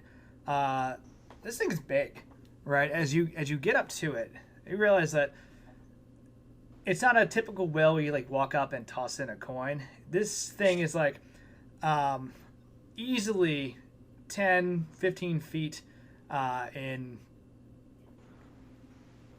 diameter and has massive blocks to the point where like when you are standing next to it, your chin is almost at the top of one of these things. So you have to like kind of press up to look down inside of this, if that makes sense. So you get on top of it. And as you look down, this thing is just a pitch black hole.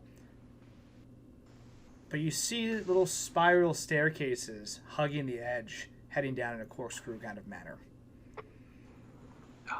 Can I do the thing where I drop a torch down it? Absolutely. Drop a torch. You just 1001, 1002, 1003. Around the 1008 mark, it stops moving. You can see like a little just pinprick of light burning at the bottom of this well. Looks like we got a bit of a climb ahead. If you had to guesstimate, maybe 1,000 feet. A culture that could make something like this in these conditions. I mean, we've been slogging through muck for the past half a day. There's no quarries here. Where did this come from? It's astounding. It's like... Please continue, Doctor. Sorry. No. I'm just saying it's the possibility for exploring the historical record here is fascinating, and I think we should go down as quickly as we can. I couldn't agree more. Did you bring any paper and chalk or charcoal for rubbings? Yes, of course. Of course. I sort of hold up a very soggy pad of paper. All right. Yeah. Here's what I want to ask. Because again, I love these kind of like climb encounters, but the idea of like climbing multiple rolls for 1,000 feet worth of nonsense eventually just becomes rolling to see if you get hurt, right? So here's what we're gonna do. Who wants to take point? You're just gonna get hurt? Is that what you said? I said the odds are good. Who wants to take point on this climb expedition? Okay. I'll take point. Cool. I would like every person to make a climb or jump check, right? If you have it. Kelly, you can make 2. You're rolling basically at advantage. So this is the idea that like you were taking rope, you were setting stuff up, you're taking your time, you're kind of like tying into one another. This is the precautions you were taking to head forward. Yeah, that's a fail. I got a great success, but thank you for letting me roll twice. Okay. Woohoo! A super fail. Not incredible fail, but it's. I got a net. I have a 20 to do it, and I got a 73. Okay. I got a 54. You're fine. Yeah, total failure. All right. It's not at least the whole group didn't fail. So it's not terrible. Who got the, let's see, 74, 59. Who got lower than a 59? Or 74? What did I get? I got a 54. 61. 61. So Cecil had the worst one. Okay. That's right. As you were climbing down, there is a near.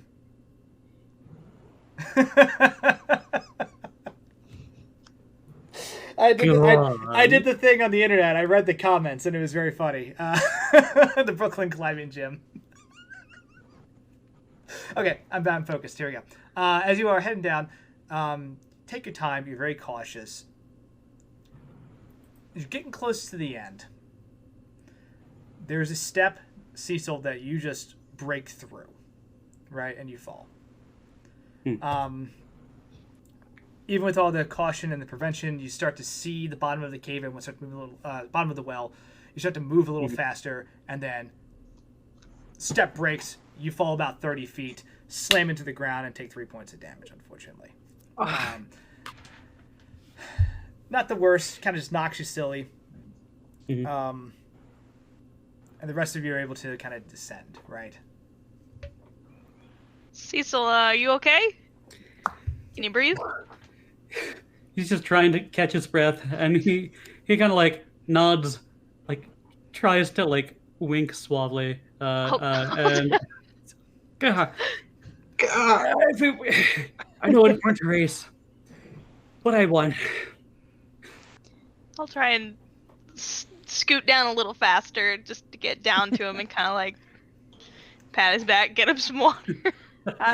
Before did we, that. He's like, we I found the started the torch. descent, Wendy would have seen if there were keys in the truck and grabbed them, like just like on the way back. This way we got it if we need to get out of here quickly. Like, yeah. Keys taken.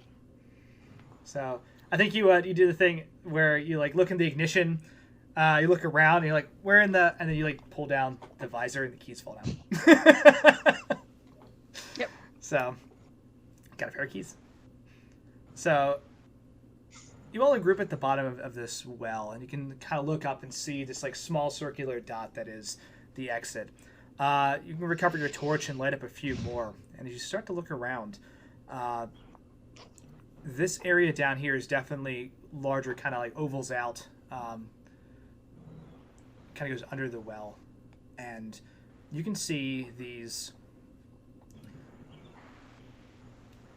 cave paintings, right? These murals just all around this place. One of them, as you're looking, looks like a small temple, right? Painted inside of a five-pointed pentagram, right? And there are symbols on each of the points, and as you look at the bottom right point, you recognize the partial symbols that were on the top of this well from the artillery blast match one of the symbols, right? Any symbols that coincide with that funky trunk? The box of stars. No.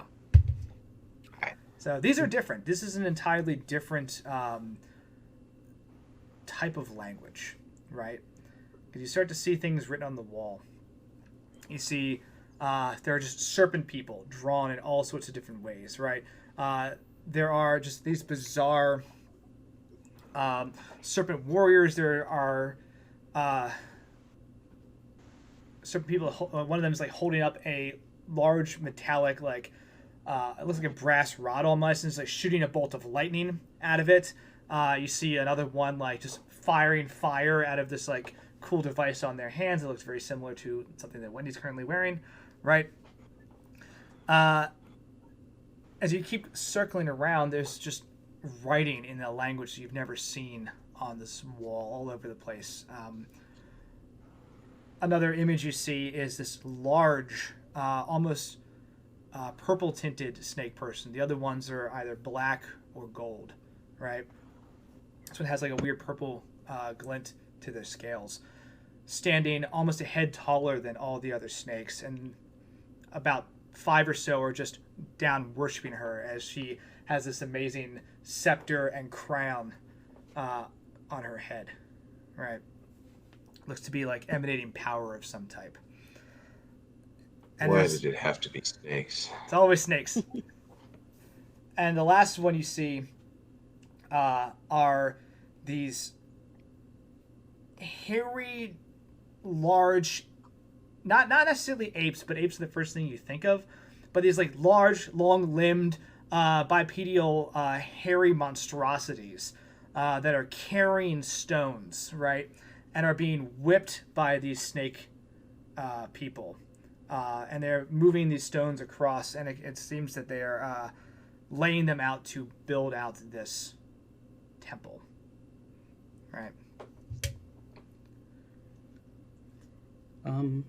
Are there any depictions of a like triangular roof or something like that? Like kind of like something I saw in my dream? The temple kind of fits that structure. It's a little wibbly wobbly, but it is designed as a... One could think of it like a reverse screw that like goes out at the bottom. Kind of gets a little more fat at the bottom, but it's basically a triangle. Okay. And he kind of points as just like this seems a little familiar from my dream last night. I suppose that there's the dreamer in all her glory.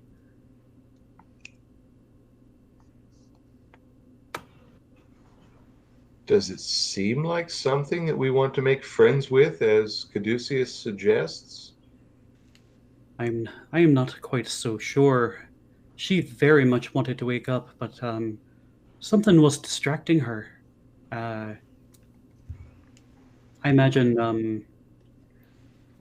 Andy, did it feel like the distractions and the disruptions were like, I don't know, like the war happening above her? One could draw that conclusion. Okay. She's like, as long as this war is going on, it seems to be at least distracting her, but she wants to go home. Like she's been sleeping, dreaming of math, trying to map out how to return, and she seemed very close to it. Part of me is like, maybe she should go. The other part of me is, well, if these snake people are her worshippers, I'm not so sure if I want her to wake up.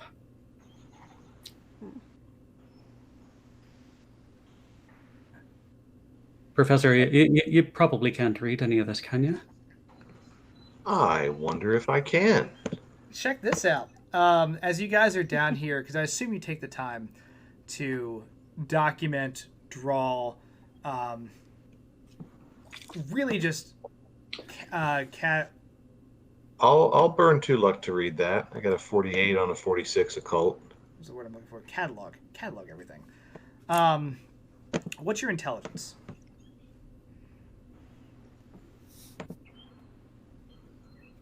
Everybody, or I'll say for just everyone can make an intelligence check, but it'll be intelligence instead of occult for you. So if you would have succeeded on that 65. roll with intelligence, don't burn luck.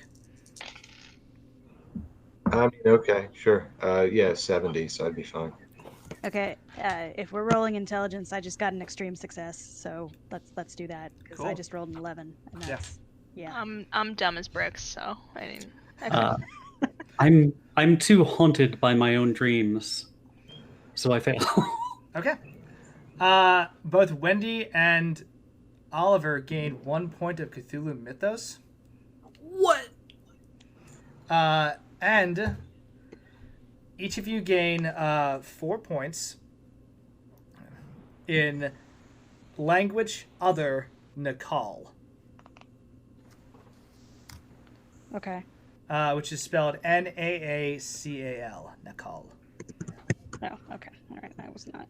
That's fine. As you start writing down this absurd ancient language that you have never seen, and start trying to draw parallels and work through like the cipher of making words make sense where they should possibly fall into place. It's going to take you a while to really study this, but you have a start. Sanity roll for Mythos or no? No. So Wendy's gonna look at the like hairy bipedal things and be like, okay, so maybe those are the dog things that you guys saw, but what if those are us? Go on. Like we're not covered in shiny scales, right? Like we're hairy-ish and walk on 2. It's like, what if that's the monstrosities that we look like to the gross, scaly people? I mean, that is Bigfoot, right? I mean, I'd like to find insight. Would explain last night, however, that the captain made some kind of hissing sound to kind of shoo it, and it seemed to obey. And seeing how they're being treated here. Well, sorta. It hissed at the thing to shoo it away, and then something else bigger snatched it and crunched it. Oh, I don't know if we shared that with you. Oh, So I'm that would glad be that my I didn't do concern. that until right now. Just uh, keep that in mind. I think you're right. I think that we're probably those big hairy apes, but I don't know what the correlation between the howling and the snake people are. We've seen like- some weird creatures in this jungle. They might not be related. Well, whatever it is, it's not down here. I'm gonna keep studying these glyphs.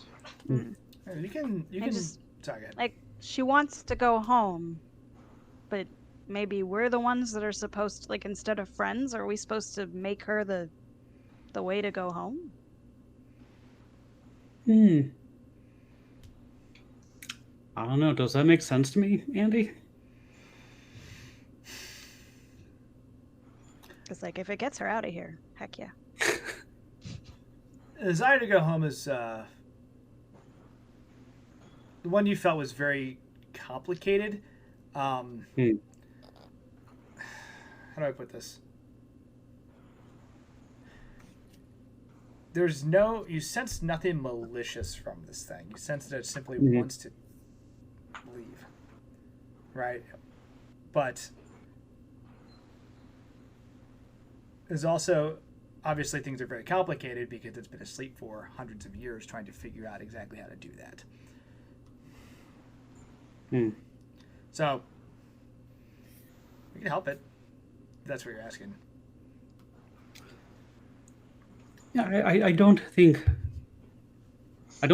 know if she means well, but I know she doesn't mean ill. Maybe getting her home is the right thing to do.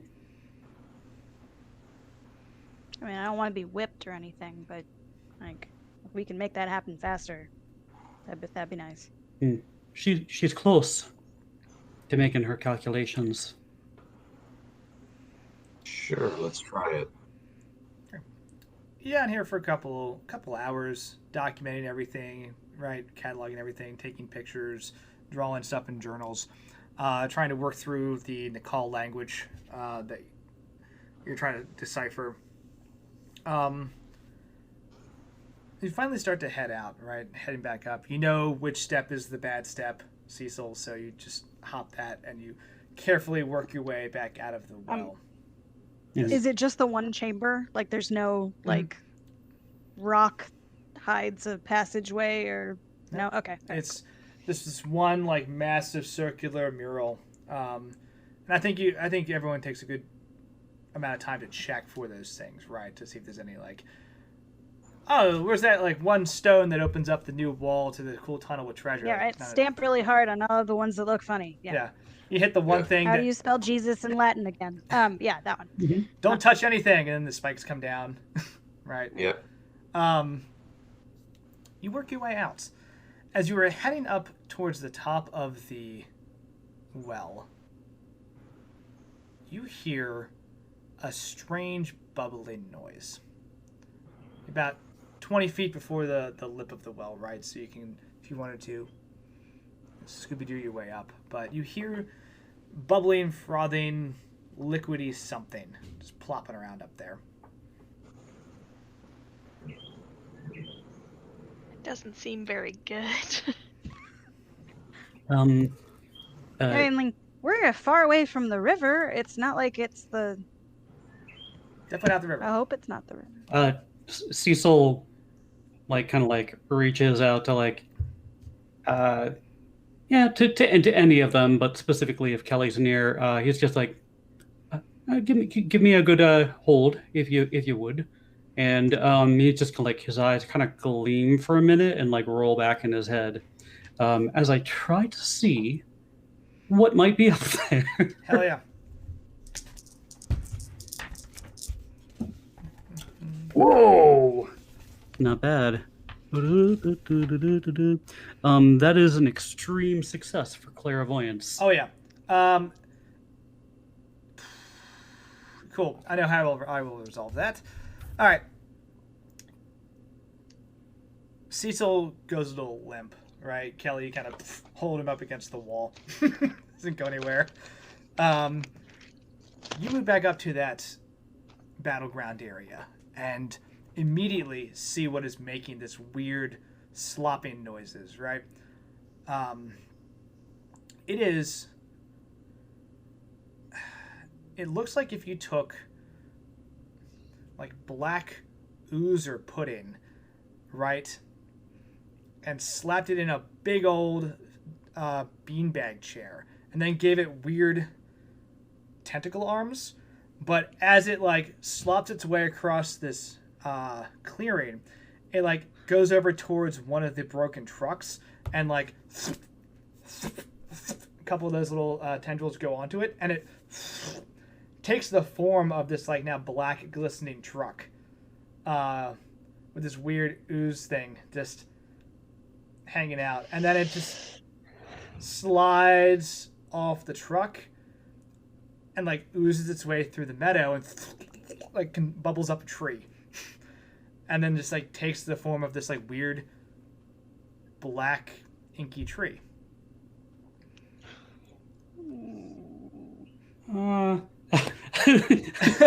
People makes like a and then this is the one last thing. You see it like go over one of the dead soldiers, right? It just like forms over them. After about a minute, kind of moves on, and all that's left in its place are just bones.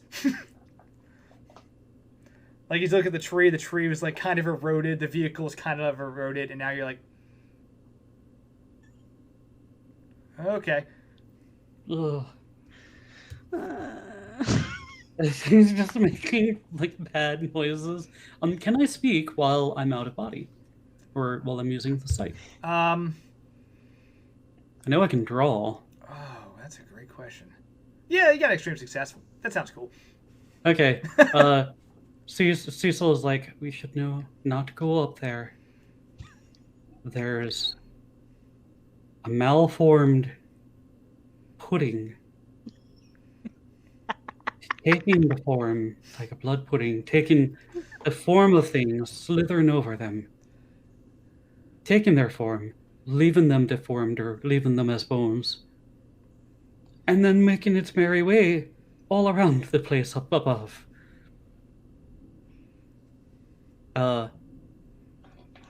Is it gone?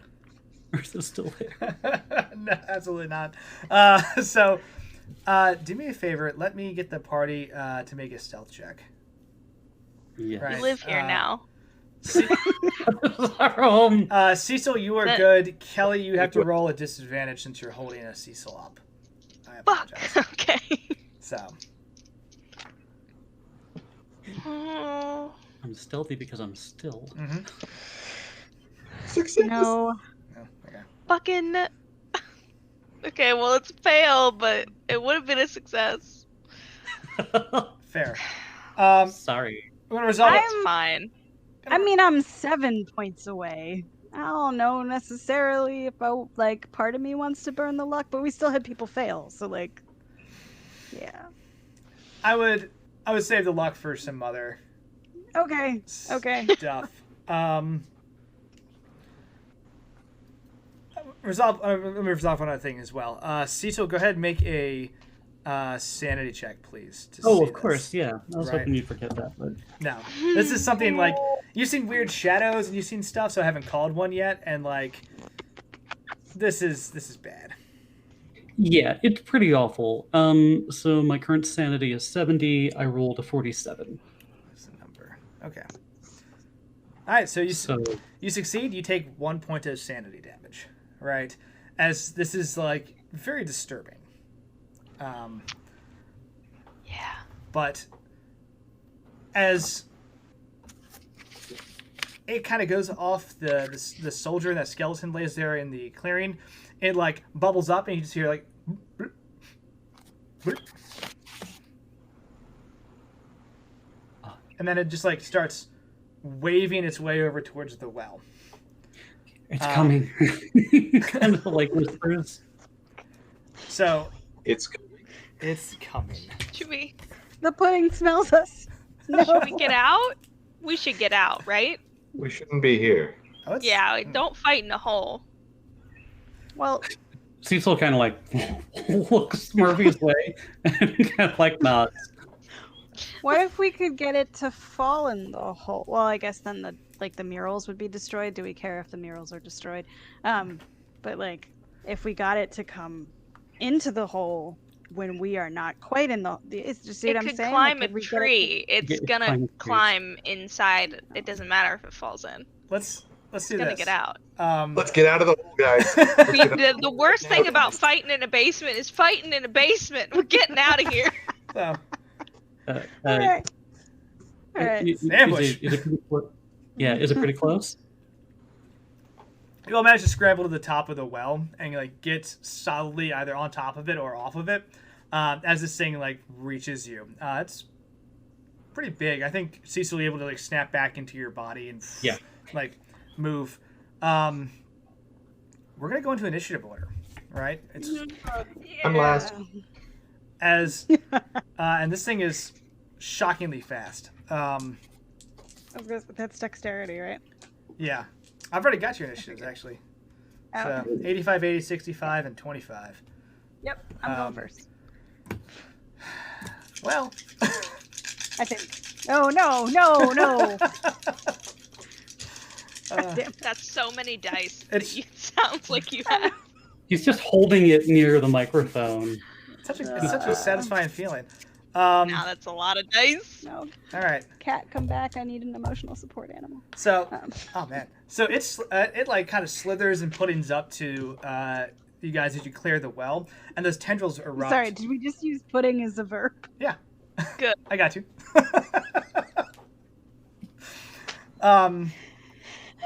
Okay. I need. Let's see. I'm gonna roll a d4 and randomize because that's the right answer.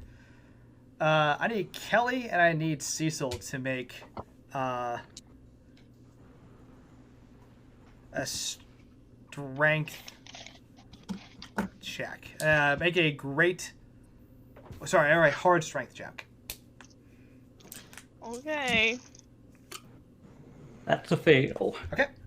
No, it's a regular success, if that counts for anything. I mean, it sounds cool. Nah, it's not. Hell yeah. That's Oh. a great one. Okay. What is It's not excellent. what's Cecil's size?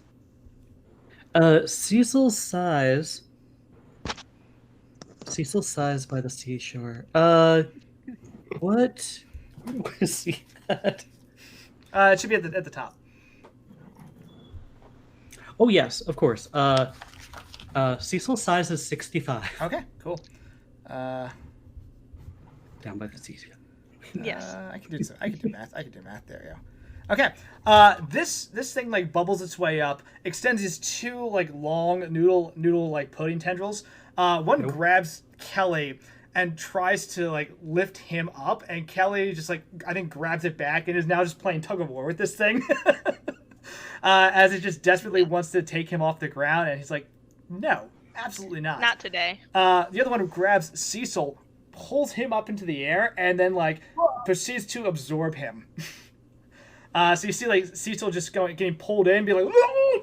and goes into the center of this like growing mass now.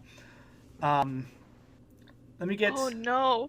Can I say a thing before I get sucked in? Yeah, do it. He said, "Move quick! It leaves only book." Fuck. And I need fuck. the three of you to make sanity checks since you haven't actually done that yet. Yes, and we just saw someone get eaten by pudding. Jesus Christ. Okay. I need someone to fail because there's a cool mechanic we can mess around with, but we haven't got Oh, it I failed by one no, point. pass. yet. There it is. I Normal have a pass. success. Normal success. Pass. Okay. If you pass, you take 1 point of sanity damage. Heck. Will, go ahead and roll a d10, please. Okay. That is how much sanity damage you will take. 2. Not enough. So Why can't you just fail? there's a cool mechanic that kicks off, and it's coming. It actually is beneficial to you guys, but it's also very fun. Okay, yes. Well, I mean, I'm in the center of a thing. Do I need to? I Now, have a Jello salad with Lord Davenport. you only have to roll once, which is nice. It's a Davin So- porridge. Oh, it's good. Oh, it's good. Oh, come on. Mm. Let's kill the Davenport. You know what gets me up in the morning? A Davenport bridge. Flashback to The best part of waking up. flashback to Dr. Gomez. I haven't even had my Davenport yet this morning. I don't know. It's just It clears you out right down the line. Oh my god. Wendy, you're up as you watch this Davenport just eat your friend. And like the other one, it's still wrestling with Kelly as well, but Kelly seems to have that under control for now. It's slimy and sticky and kind of cold and gross. What do you do? I mean, if it hadn't eaten Cecil, I would have been running for the car. But like,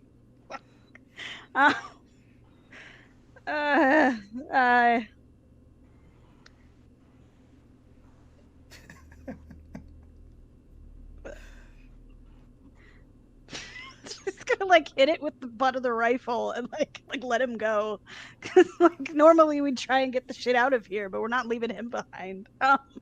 So yeah, no, let's hit the thing. Okay. Or like, yeah, or I guess shove the butt of the rifle so maybe Cecil can grab it if like it can penetrate the pudding. Cool. Yeah, go ahead and roll. Okay, what the fuck am I rolling for that? That would be brawl.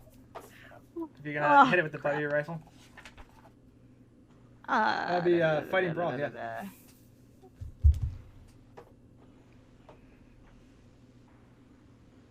Brawl is not under B. What is brawl under? Fighting. Parentheses. Okay, Brawl. okay. Yeah. Oh. Okay. All right. That's not. Yeah. Okay. So no, that would be a fail. Okay.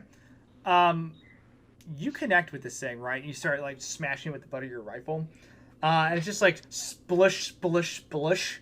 It like doesn't seem to do anything to it. Like it's too noodly to have this kinetic force do any impact damage to it. What else do you want to do? Blast it. Blast it. Yeah. Blast it. Blast it.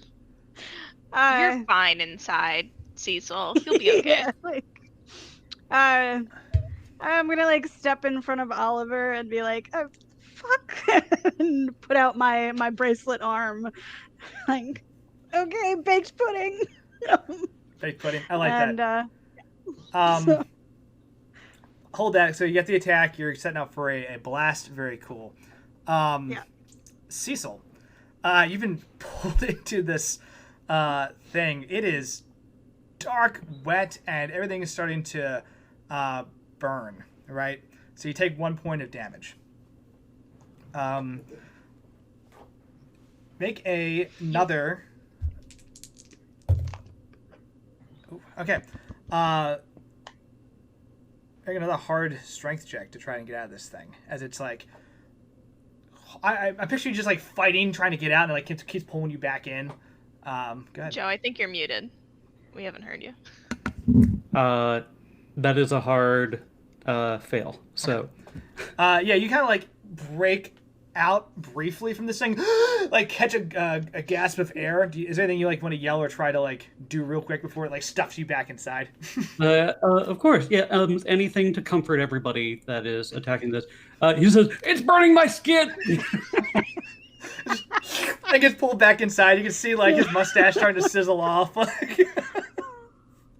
Oh shit. Okay. Kelly. I mean, I'm gonna try to punch it. Like I got nothing. This thing is huge, right? It's pretty big. As you're looking at it, it's starting to kind of grow in size. It's about 10 feet tall. You're not sure. How far away is Cecil from me inside of the thing? It's like 3. Like he just got sucked back in. Yeah, it's like right? 3 human blobs. Though, so if you start just like punching this thing, you're probably not going to punch Cecil in the face. No, I'd rather try and reach in and pull him out. Oh, hell I think yeah. is the plan instead of punch. Let's do that. That's a good plan. Okay. Go ahead and roll. Strength? Yep, it'll oppose you. Give me a regular, because that wasn't a very good roll. Okay. Strength. It is a great. That'll do it. I think you like the tendril lassoed around you, like just pull this thing close to you, and then like reach in and grab Cecil, and like kind of start pulling him out. I'm gonna gently place him a good bit away. I don't want to throw him into the well. I want to make sure that it's land, but want to just follow through and just keep him going. Yep. Cecil, that burning sensation is still like, it's like menthol all over your skin, right? Just like you hit the ground, like gasping for air again. You're good. You're free. Very cool. Thank you. Oliver, if you'd like, go ahead and roll Mythos. I would do that, yes. Ooh, that's a success. Hell yeah. Do you want to know what these things are? I very much do, so that hopefully I can figure out how to counter them. Sweet. You've read about these things before. They're called formless spawn, right? Ooh, What level of success did you have? regular. Okay. It's not quite known where they originate from, but one thing for certain is that their formless shells make it very hard for them to be damaged, right?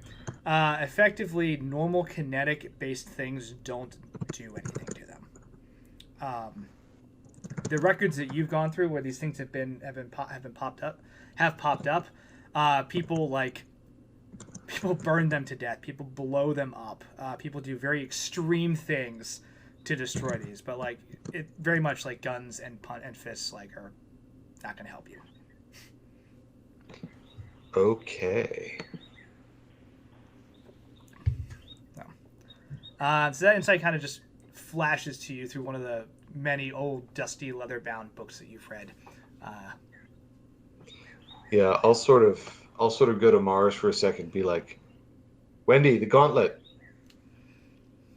I'm trying. Yeah.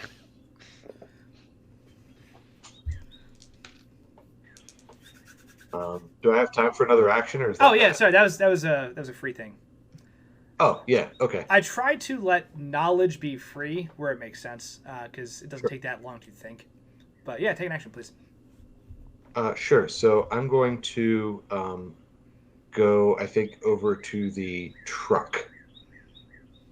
Okay. You just dash over to the truck real quick. Are you trying to start it? Or Gasoline. good. Yeah, you rush over to the truck. There are those cool gas cans, like the old metal style gas cans that would be on the side of it. Roll luck to see if one is full. Will do. What is my luck? My luck is...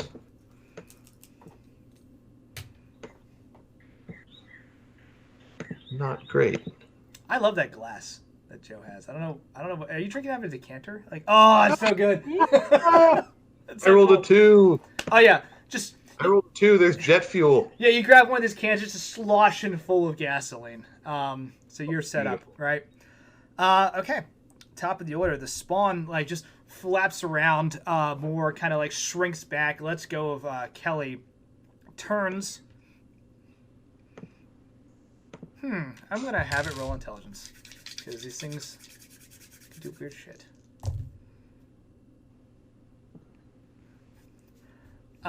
Turns and seems to know what you're doing, Will. Oh no. And tries to attack you and attack Wendy. T4. Yeah, attack Wendy on the way out. So Wendy, please make a hard strength check. And Will, this is just going to be an attack on you as it picks up one of the chunks of the well that were blown up. Like it just spawns around it and then catapults it towards you. Oh, jeez. Okay, that's a.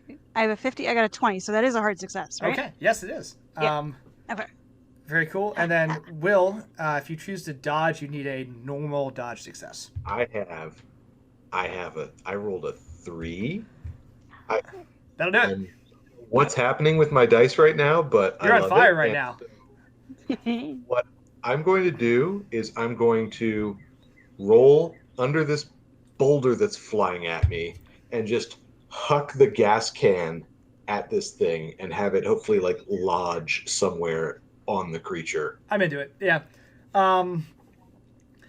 It lashes out, goes to grab Wendy. Wendy, you manage to just like dodge and like move out of the way, like just slip out from under this thing. As it like gets distracted, looks over, kind of bubbles in the direction of Oliver, hurls this rock, car-sized boulder, smashes into part of the truck, right? You roll under it and just huck this gas can onto it, and it lodges in. It just goes and starts like trying to absorb it. The cap kind of flies off and like just gas now, just splashing all over this thing.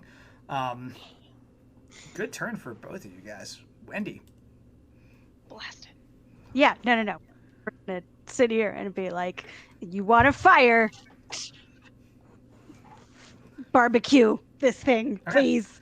It will cost you 1 MP to use the. Yeah. Let's do it. Yep, and then go ahead and roll firearms. Handguns at disadvantage, and let me know which one you end up with. Fuck. Okay. If you get a 95 or higher, that's super important.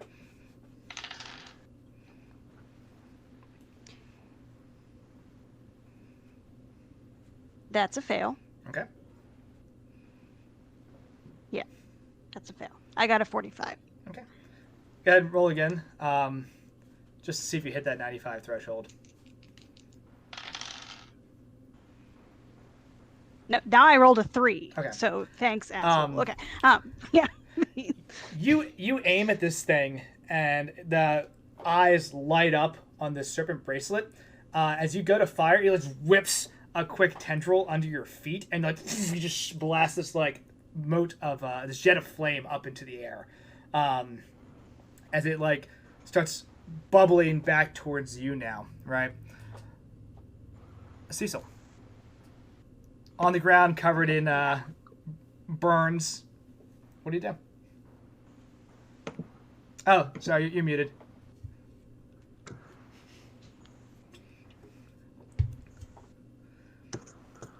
There we go. I was making gasping sounds anyway. It was fine.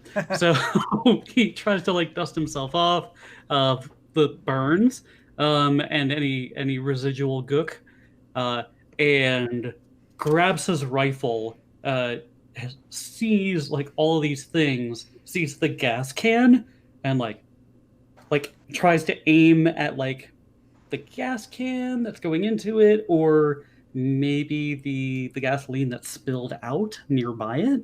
Okay. Yeah, this is very Pulp. Into it. Trying to figure out what after seeing the gout of flame, he's like, oh, so let's give that a roll.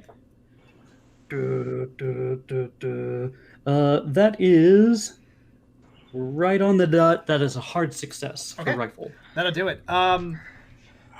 You fire and catch part of this line of gasoline alight. Go ahead and roll damage for the rifle, right? Yes. It just runs this trail very quickly, and then just this formless spawn catches on fire. That is a total of... Wait a second. Okay, that's a total of 20 for damage. Wait, what did you roll?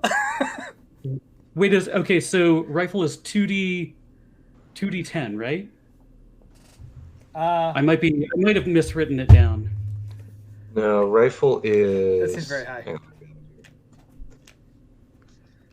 2d6 plus 2. Whoops. Okay, so I'm going to re-roll any of that, so... I'm into it, but I was like, damn, that's a crazy rifle. Revolver is 1d10. Maybe you conflated the two. Yeah. I may have conflated the two, so I have the... Okay, I'll check with you later about it. It's not quite as much. So it's just 2d6 plus 2? Or just regular 2d6? what I have. Okay. Cool. That is much lower. That's 7 points of damage. Okay. So Cool. So That's Rifle, not oh, tank. no, that's worse than average because +2. I brought a tank. It was like, I have a tank. yeah, the bullets do nothing for this thing, right? But as you like light this trail of gasoline with your shots, like you get a sweet spark off of like part of the ground. It ignites. It's very cool. Just boom, this jet blue line of flame engulfs this formless spawn, and it just starts like bubbling and boiling, and like just flopping around more. And it's clearly hurt as it is now just, well, on fire. Kelly, your move. I'm gonna try and get away from the flaming pudding ball, I think is probably a good idea. Okay. And I guess just maybe be ready to shoot it. I don't know. I don't want to be near it while it's flaming because it's not dead yet, and I don't want it to grab me with a flaming tentacle. So I'm gonna try and get away, and if someone's in my path, to grab them and pull them away too. Okay. Yeah, I think Cecil's nearby, so you and Cecil can like move back, kind of get a bit of a retreat, right? Oliver, you huck this gas can into it. You're kind of by this the car. The military truck. It's a little dented. It'll probably still run as that like large chunk of rock smashed into part of it and bounced off. This formless spawn is on fire. It still looks aggressive. What do you do? Can I see if there's anything else in the truck? Grenade, maybe? Roll luck.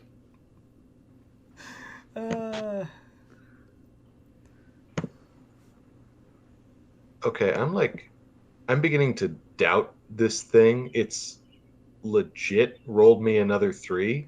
Like, I'll scrap it, but what? There's a box of dynamite in the back. Well, then, I'm gonna reach for my trusty Zippo and start chucking some at it. Alrighty. This can only go well. Go fire in the hole. Go ahead and make a. Go ahead and roll throw. Yeah, throw. That's a cool thing that I have. Is it? Team! What'd you roll? 19! Oh, that'll do it. Go ahead and mark that, bad boy. Yeah.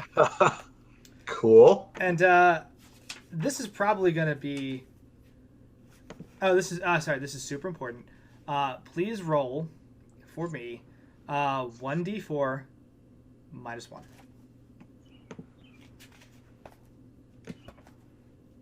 That's to figure out which finger you lose. 3? For which of us you? Okay. That is... how many rounds is on the fuse? Ah. All right. Oh. So as you chuck this thing, in 3 rounds or about 15 seconds, it will detonate. Right? You also have the option to run. Right?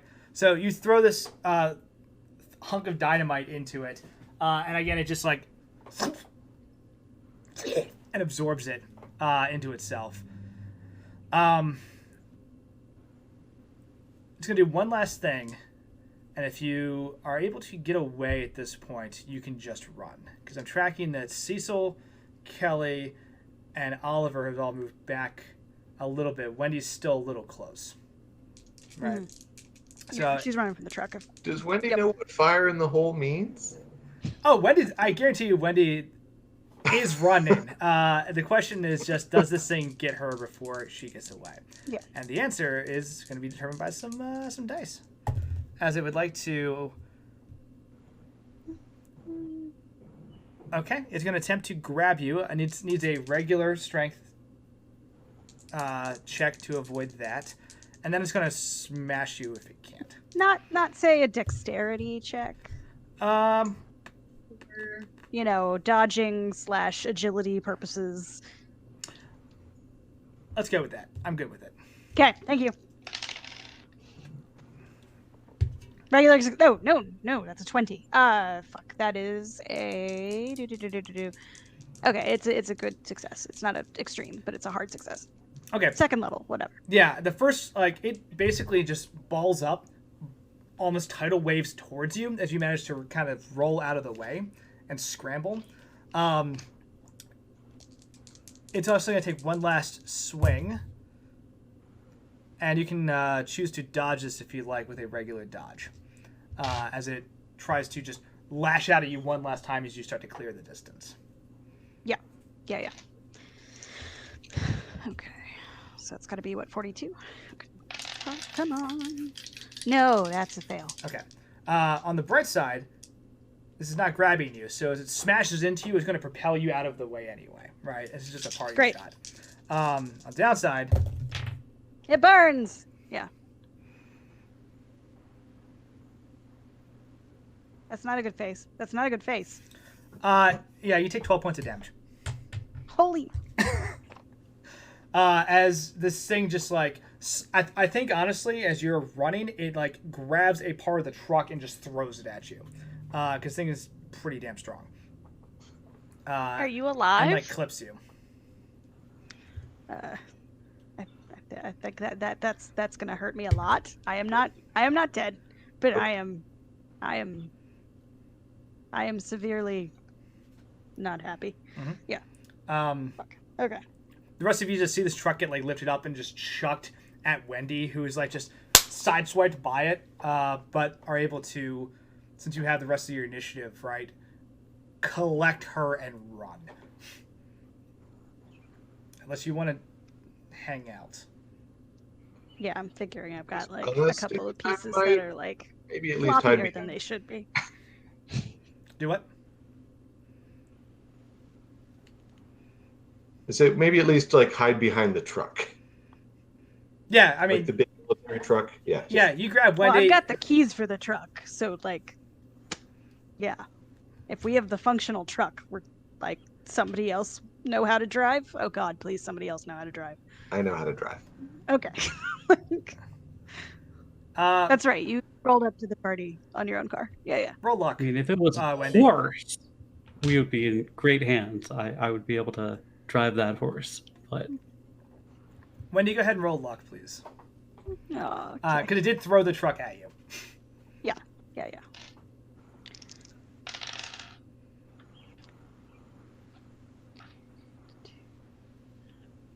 That is a normal success. That'd be good. Yeah, because it's an 82 and I have an 86. The truck rolls and lands right side up, so it is still drivable. Okay. You can all like pile in, slam on the ignition, and just like go ludicrously fast, like probably faster than you should be able to, as you like, start to speed away in this truck. You get a little ways down the road, and you just hear this thing go splat, splat, splat, splat around this clearing. All right. Nice.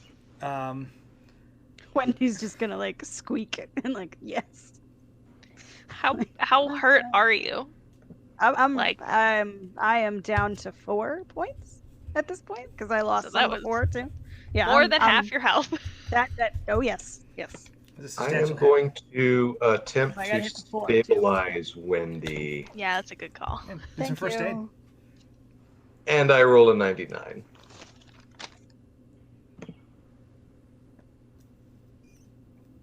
Don't kill Wendy. It's the thought that counts.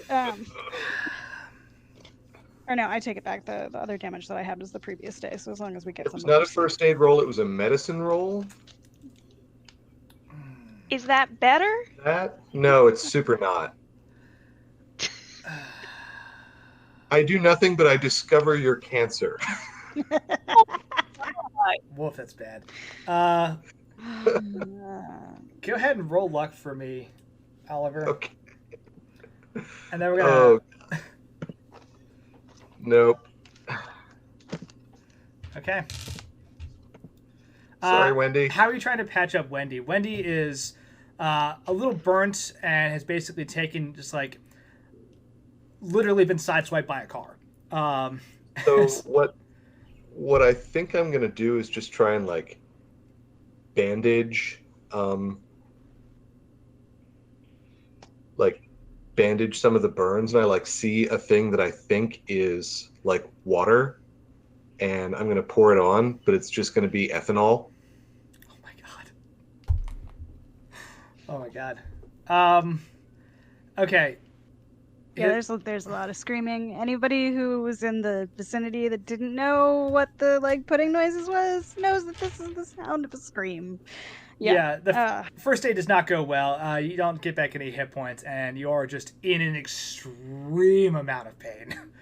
Yep. But the formless spawn is defeated. Everyone can gain back 1 point of sanity. Ooh. Is it dead? Legit dead? You saw it blow up in the rearview mirror and just.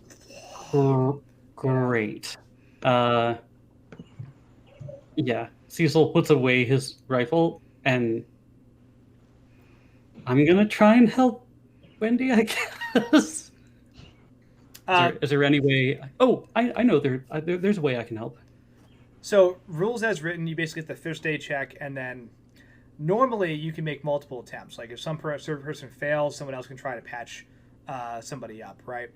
And you can kind of spam that until someone succeeds. On a 99, I'm going to say that like that Wendy's going to have to get hit points from a different source. Now you have luck where you can burn to get some hit points back.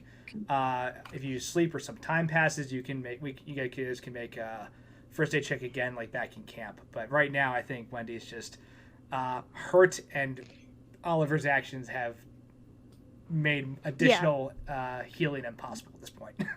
Yeah, like I'm imagining that ethanol not only like hurt, but like places that maybe had like some clotting happening or just. Shame and eternal shame. Now that said, if you're going to go for a non-first aid skill, do some crazy stuff, I'm on board.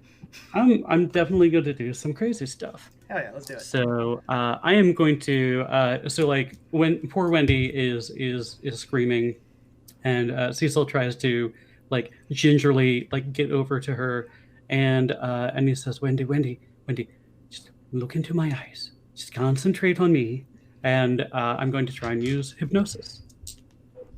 Cool. Who's actually driving? That tracks. Okay, yeah. I guess it's me since no one else is. I'm going real slow. And he like his eyes kind of like seem to gleam this weird kind of opalescent periwinkle color. And I rolled a 1. Oh. So and I'm going to try and alleviate her pain. Or at least just make it so she isn't in as much pain and maybe can ignore it.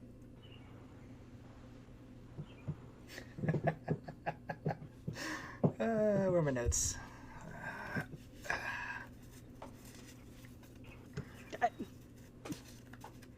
I don't like those were in a pocket. Yeah, I don't know that.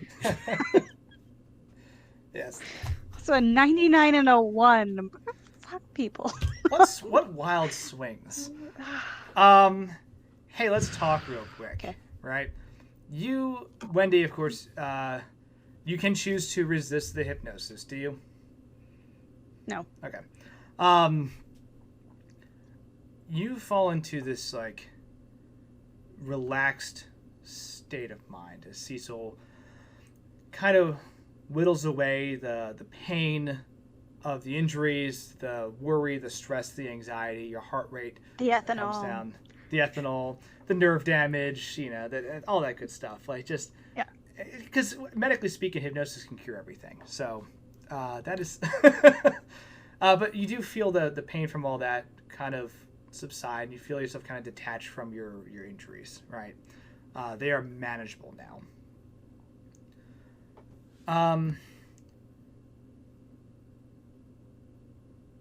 Cecil, There's a butt coming. You've been around powered things before. You've seen strange stuff, right? When you look deep into like Wendy's heart and soul, you see there's a gleam of power there, not commonly seen in people.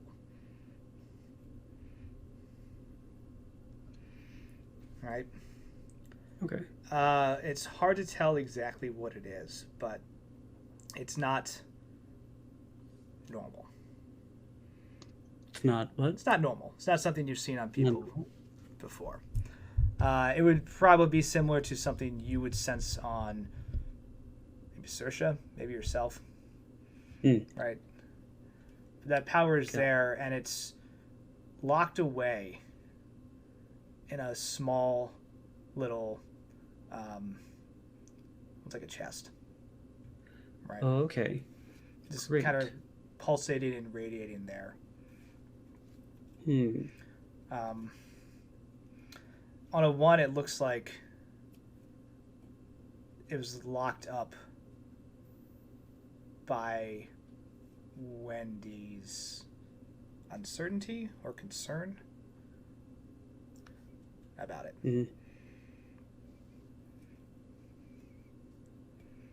Okay. That tracks. Cecil just kind of like is surprised, and the world probably doesn't matter too much to him at this moment. It's just kind of like he's just trying to kind of keep her together, and he says, "Wendy, do you see that chest there?"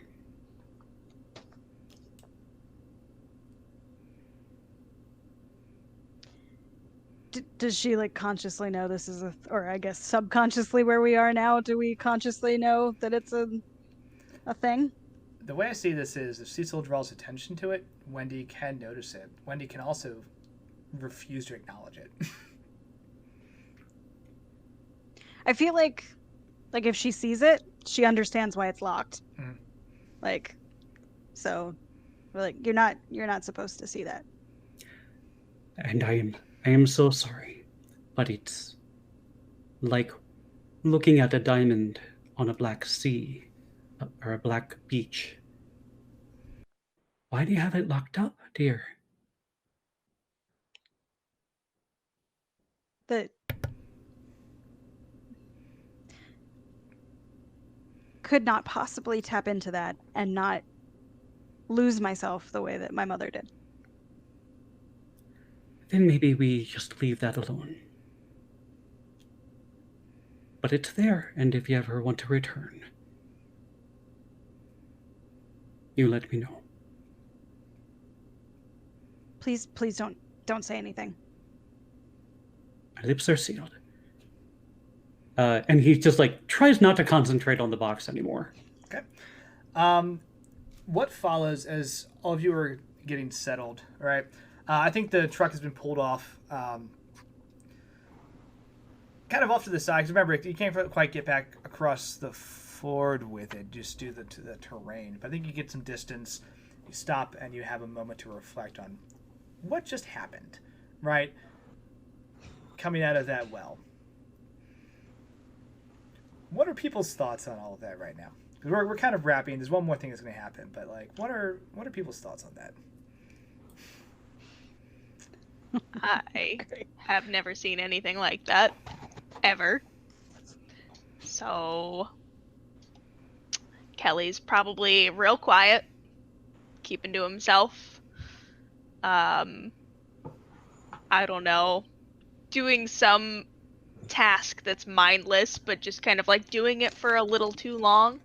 Like whether it's cleaning a gun or parking the car or checking something. He's not there right now.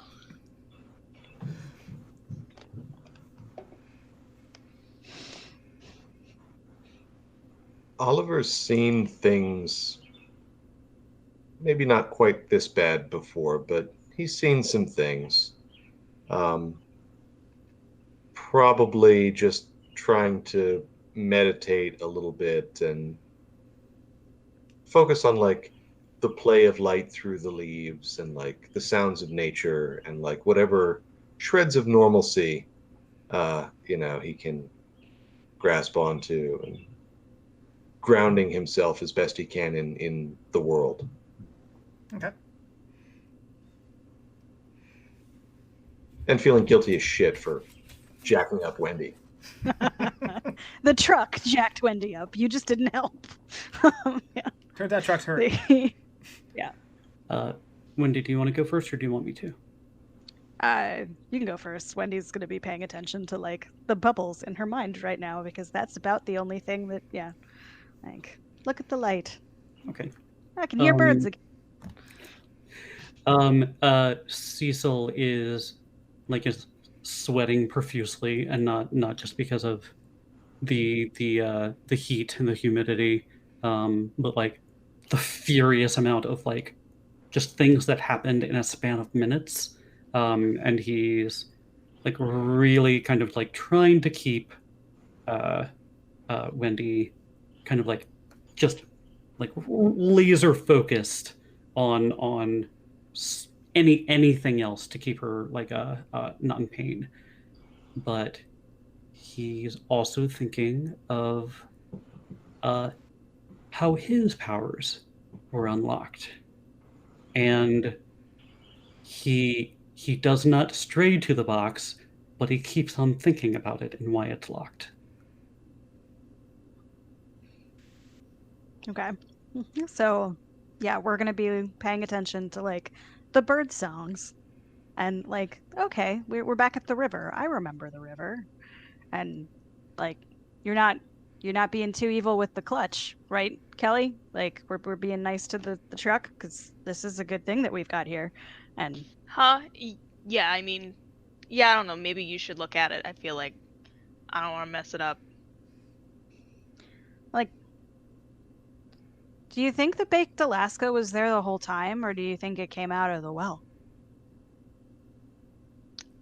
There's some shit in this jungle that I've never had baked feels like Alaska before. It sounds fancy. it sounds gross. I don't know. You gotta name something after Alaska, I feel like. For what?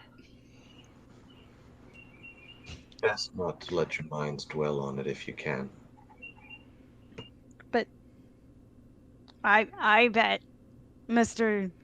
Lord Davenport has had baked Alaska before. I can't say I have, dear.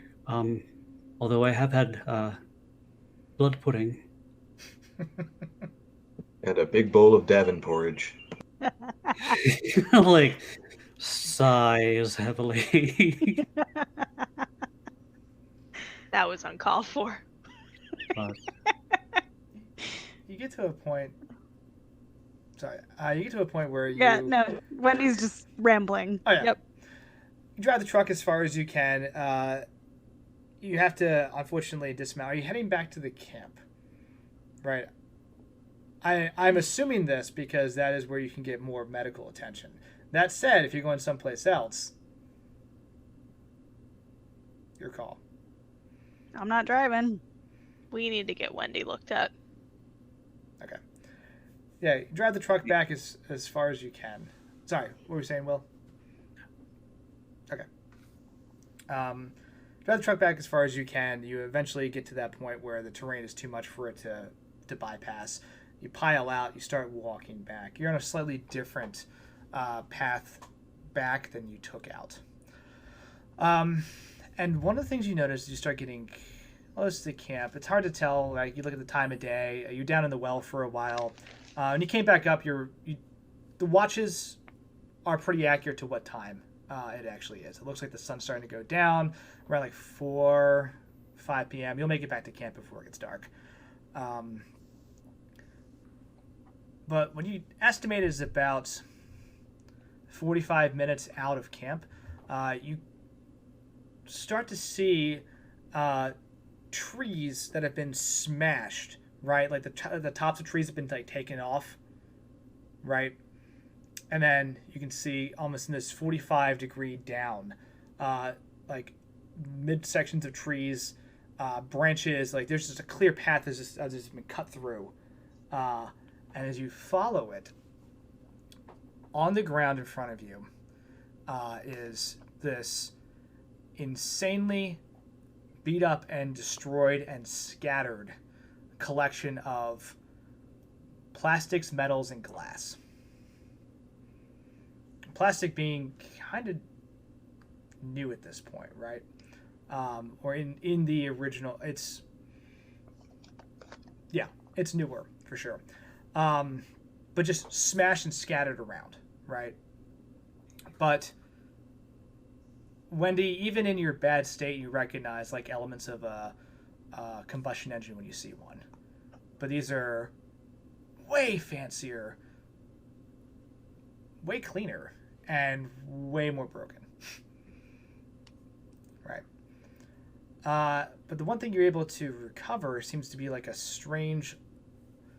It looks like a mirror, or a small rectangular mirror the size of a book.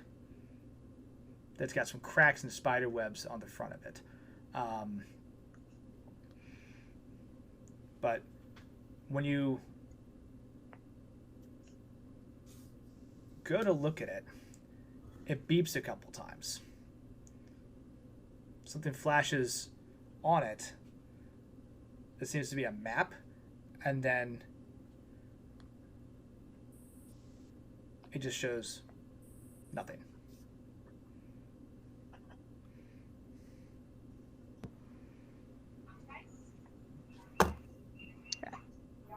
What on earth is this? What kind of device is this? God. I mean, it's 7 years bad luck, whatever it is.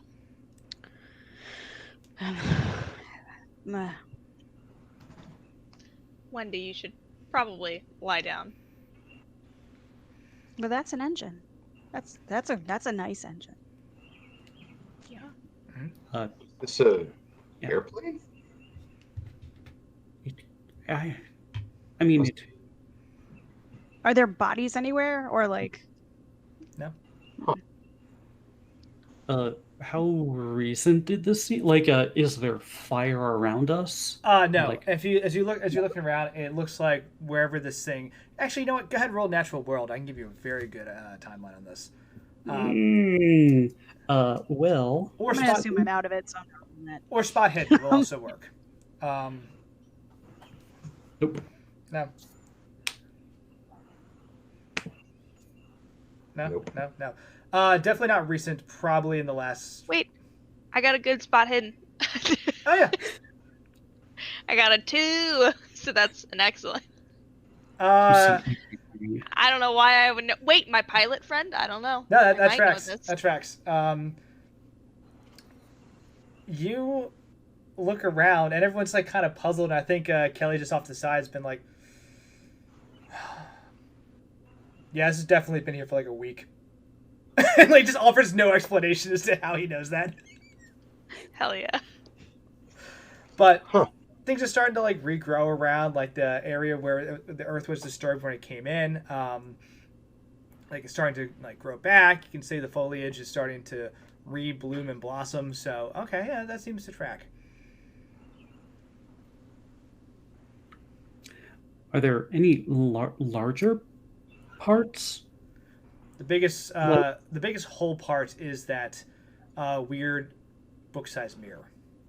Is there anything like above? Like you can you said we could follow the trajectory of this thing. Like where did it look like it originated?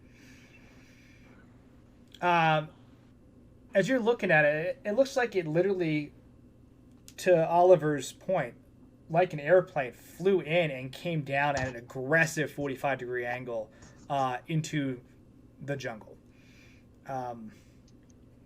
Clearly a crash. Like, it had just exploded into parts.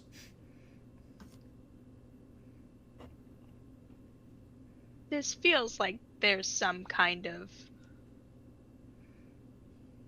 gravity or force or pull in this area. This seems to be... There's lack of animal life. There's lack of any kind of scavenging happening in this area, and things keep falling to earth here. I don't Is this know. in the same Are we still in the Oh same yes, zone? same as area. No, sorry. This is like as you were traveling back a little ways away. So you've already crossed the Okay. ford. You're about an hour outside of the camp, right? I just kind of quick traveled We you through the haven't jungle. crossed the river though, right? No, you have. Sorry. Oh, okay, never mind. So when I'm saying I don't know what I'm talking about. when I'm saying ford, I mean river. Like they're. I understand that Yeah. from that game I played, Oregon Trail. There you go. So, but yeah, this is a little ways out. You are much closer to the Caduceus A camp than you were to that scary well earlier. About an hour away from camp. The well wasn't Okay. scary, just its lunch. That's true. Well, I mean, you don't suppose it was like a glass plane? That wouldn't make sense. It'd mean- be the most obnoxious thing to make a plane out of. Planes have windows. It could be. Well, where's the rest of it? Well, maybe it was something from the war, right? There's a war happening here. I've never seen light play on a piece of mirror, and it made a sound. You mean like a finger rubbing on glass? It beeped, right? Oh, it did. No. It's like when a chirped. timer goes off, a chirp. Roll intelligence real quick. 'Cause it did pop up a small image. I want to see if anybody caught it. Yes, that would be. Oh, That's a hard. actually good That's roll. an extreme success. Oh, I also got an extreme success. oh wow. I've got a hard success, not extreme. Great success. Looks like trauma makes me smart. My God. To me, Just clears your head. This is. Did you get it, Oliver? no. Ah, we almost had it. We were so close. For anyone who got a success, you recognize that this is an area in the Atlantic Ocean. For those of you who got an extreme success, it is a small island in the Atlantic Ocean. I was like, Bermuda Triangle? No, okay. You could have sworn that when that blipped for a second, that map was set to Iceland. Oh.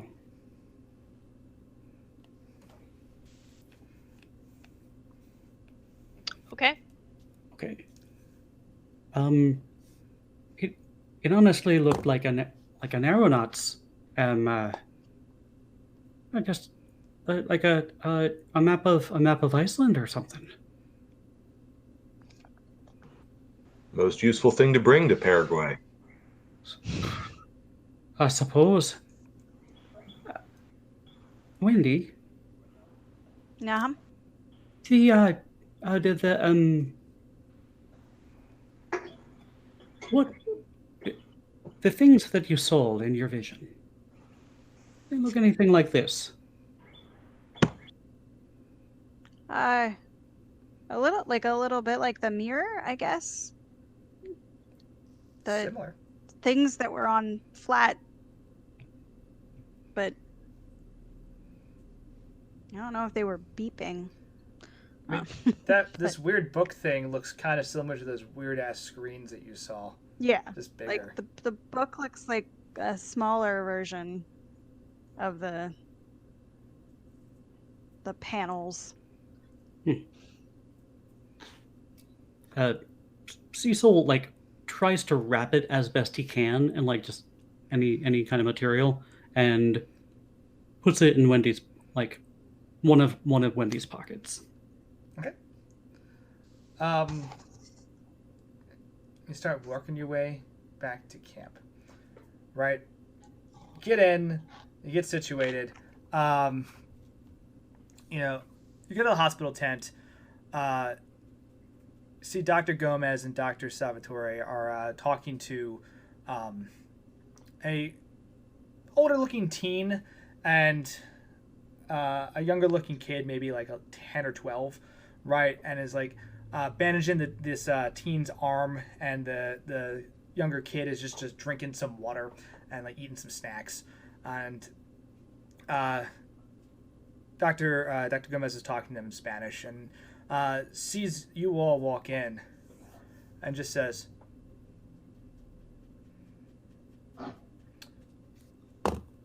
"Oh, are you the new Caduceus groups, right?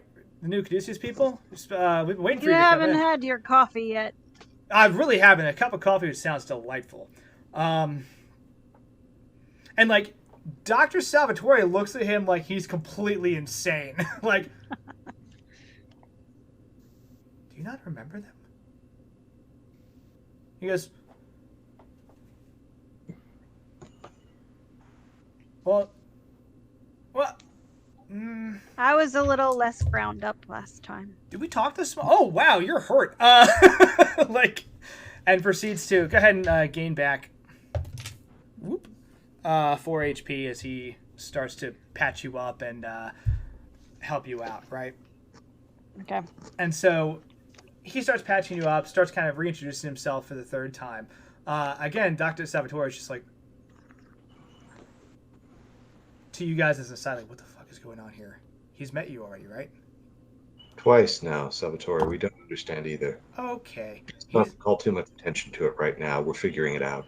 No, Yes. He But reintroduced himself to me this morning too, and that was a little weird. you mind looking at my pack a little bit? I think I may have misaligned a little. Oh yeah, A absolutely. couple of ribs. Absolutely. And she also is able to patch you up for 3 hit points. All right. So first aid check. Cecil, I don't know how long the hypnosis would last on poor Miles. If I tried it on a different person, I'm assuming I would have to kind of let something go and do. Yeah, your concentration would. Yeah. That's a good way to put it. Like at some point, I'm no head shrink, but I may be able to look at poor Gomez and see what's what. I think that'd be a good idea because, yeah, like I know we had some moonshine, some drinks and whatnot, but that ain't right. As you are getting patched up, you get some food, you get some water, right? You get situated, and you have a little bit of a break. This has been a long day. Once everyone is just kind of chilling, the medical stuff is done, everyone's kind of sitting around, contemplating probably going to dinner. The hospital tent door opens, and you see I moved my note cards. There we go. Sergeant Angelo in his army helmet, and another person you don't recognize, but could probably assume is Lieutenant Rodriguez in their officer cap, right? Come walking in, and they say, Sergeant says, "Good, we've been trying to find you, actually. There's been a issue with the camp, and we're going to need to put everyone into lockdown. So, Dr. Gomez, please tell everyone that the camp is on full lockdown until further notice. And we'll stop there." Cool. All right. So, thank you all for watching. Hopefully you enjoyed the shenanigans, right? Now time for all the shameless plugs of everything. This is for Extra Life. Like, we're playing for charity, so please donate. Right, there's a cool tracker at the top. If you have the money, please just toss it in there. We thank you. We appreciate you for doing that. That's what it's all for, right? And of course, we're just here to have a good time and do something very helpful and very cool with a hobby that we just enjoy. Like, subscribe, follow us on Twitter. There's all the stuff in the bios. You know the routine, so get in there and continue to watch us.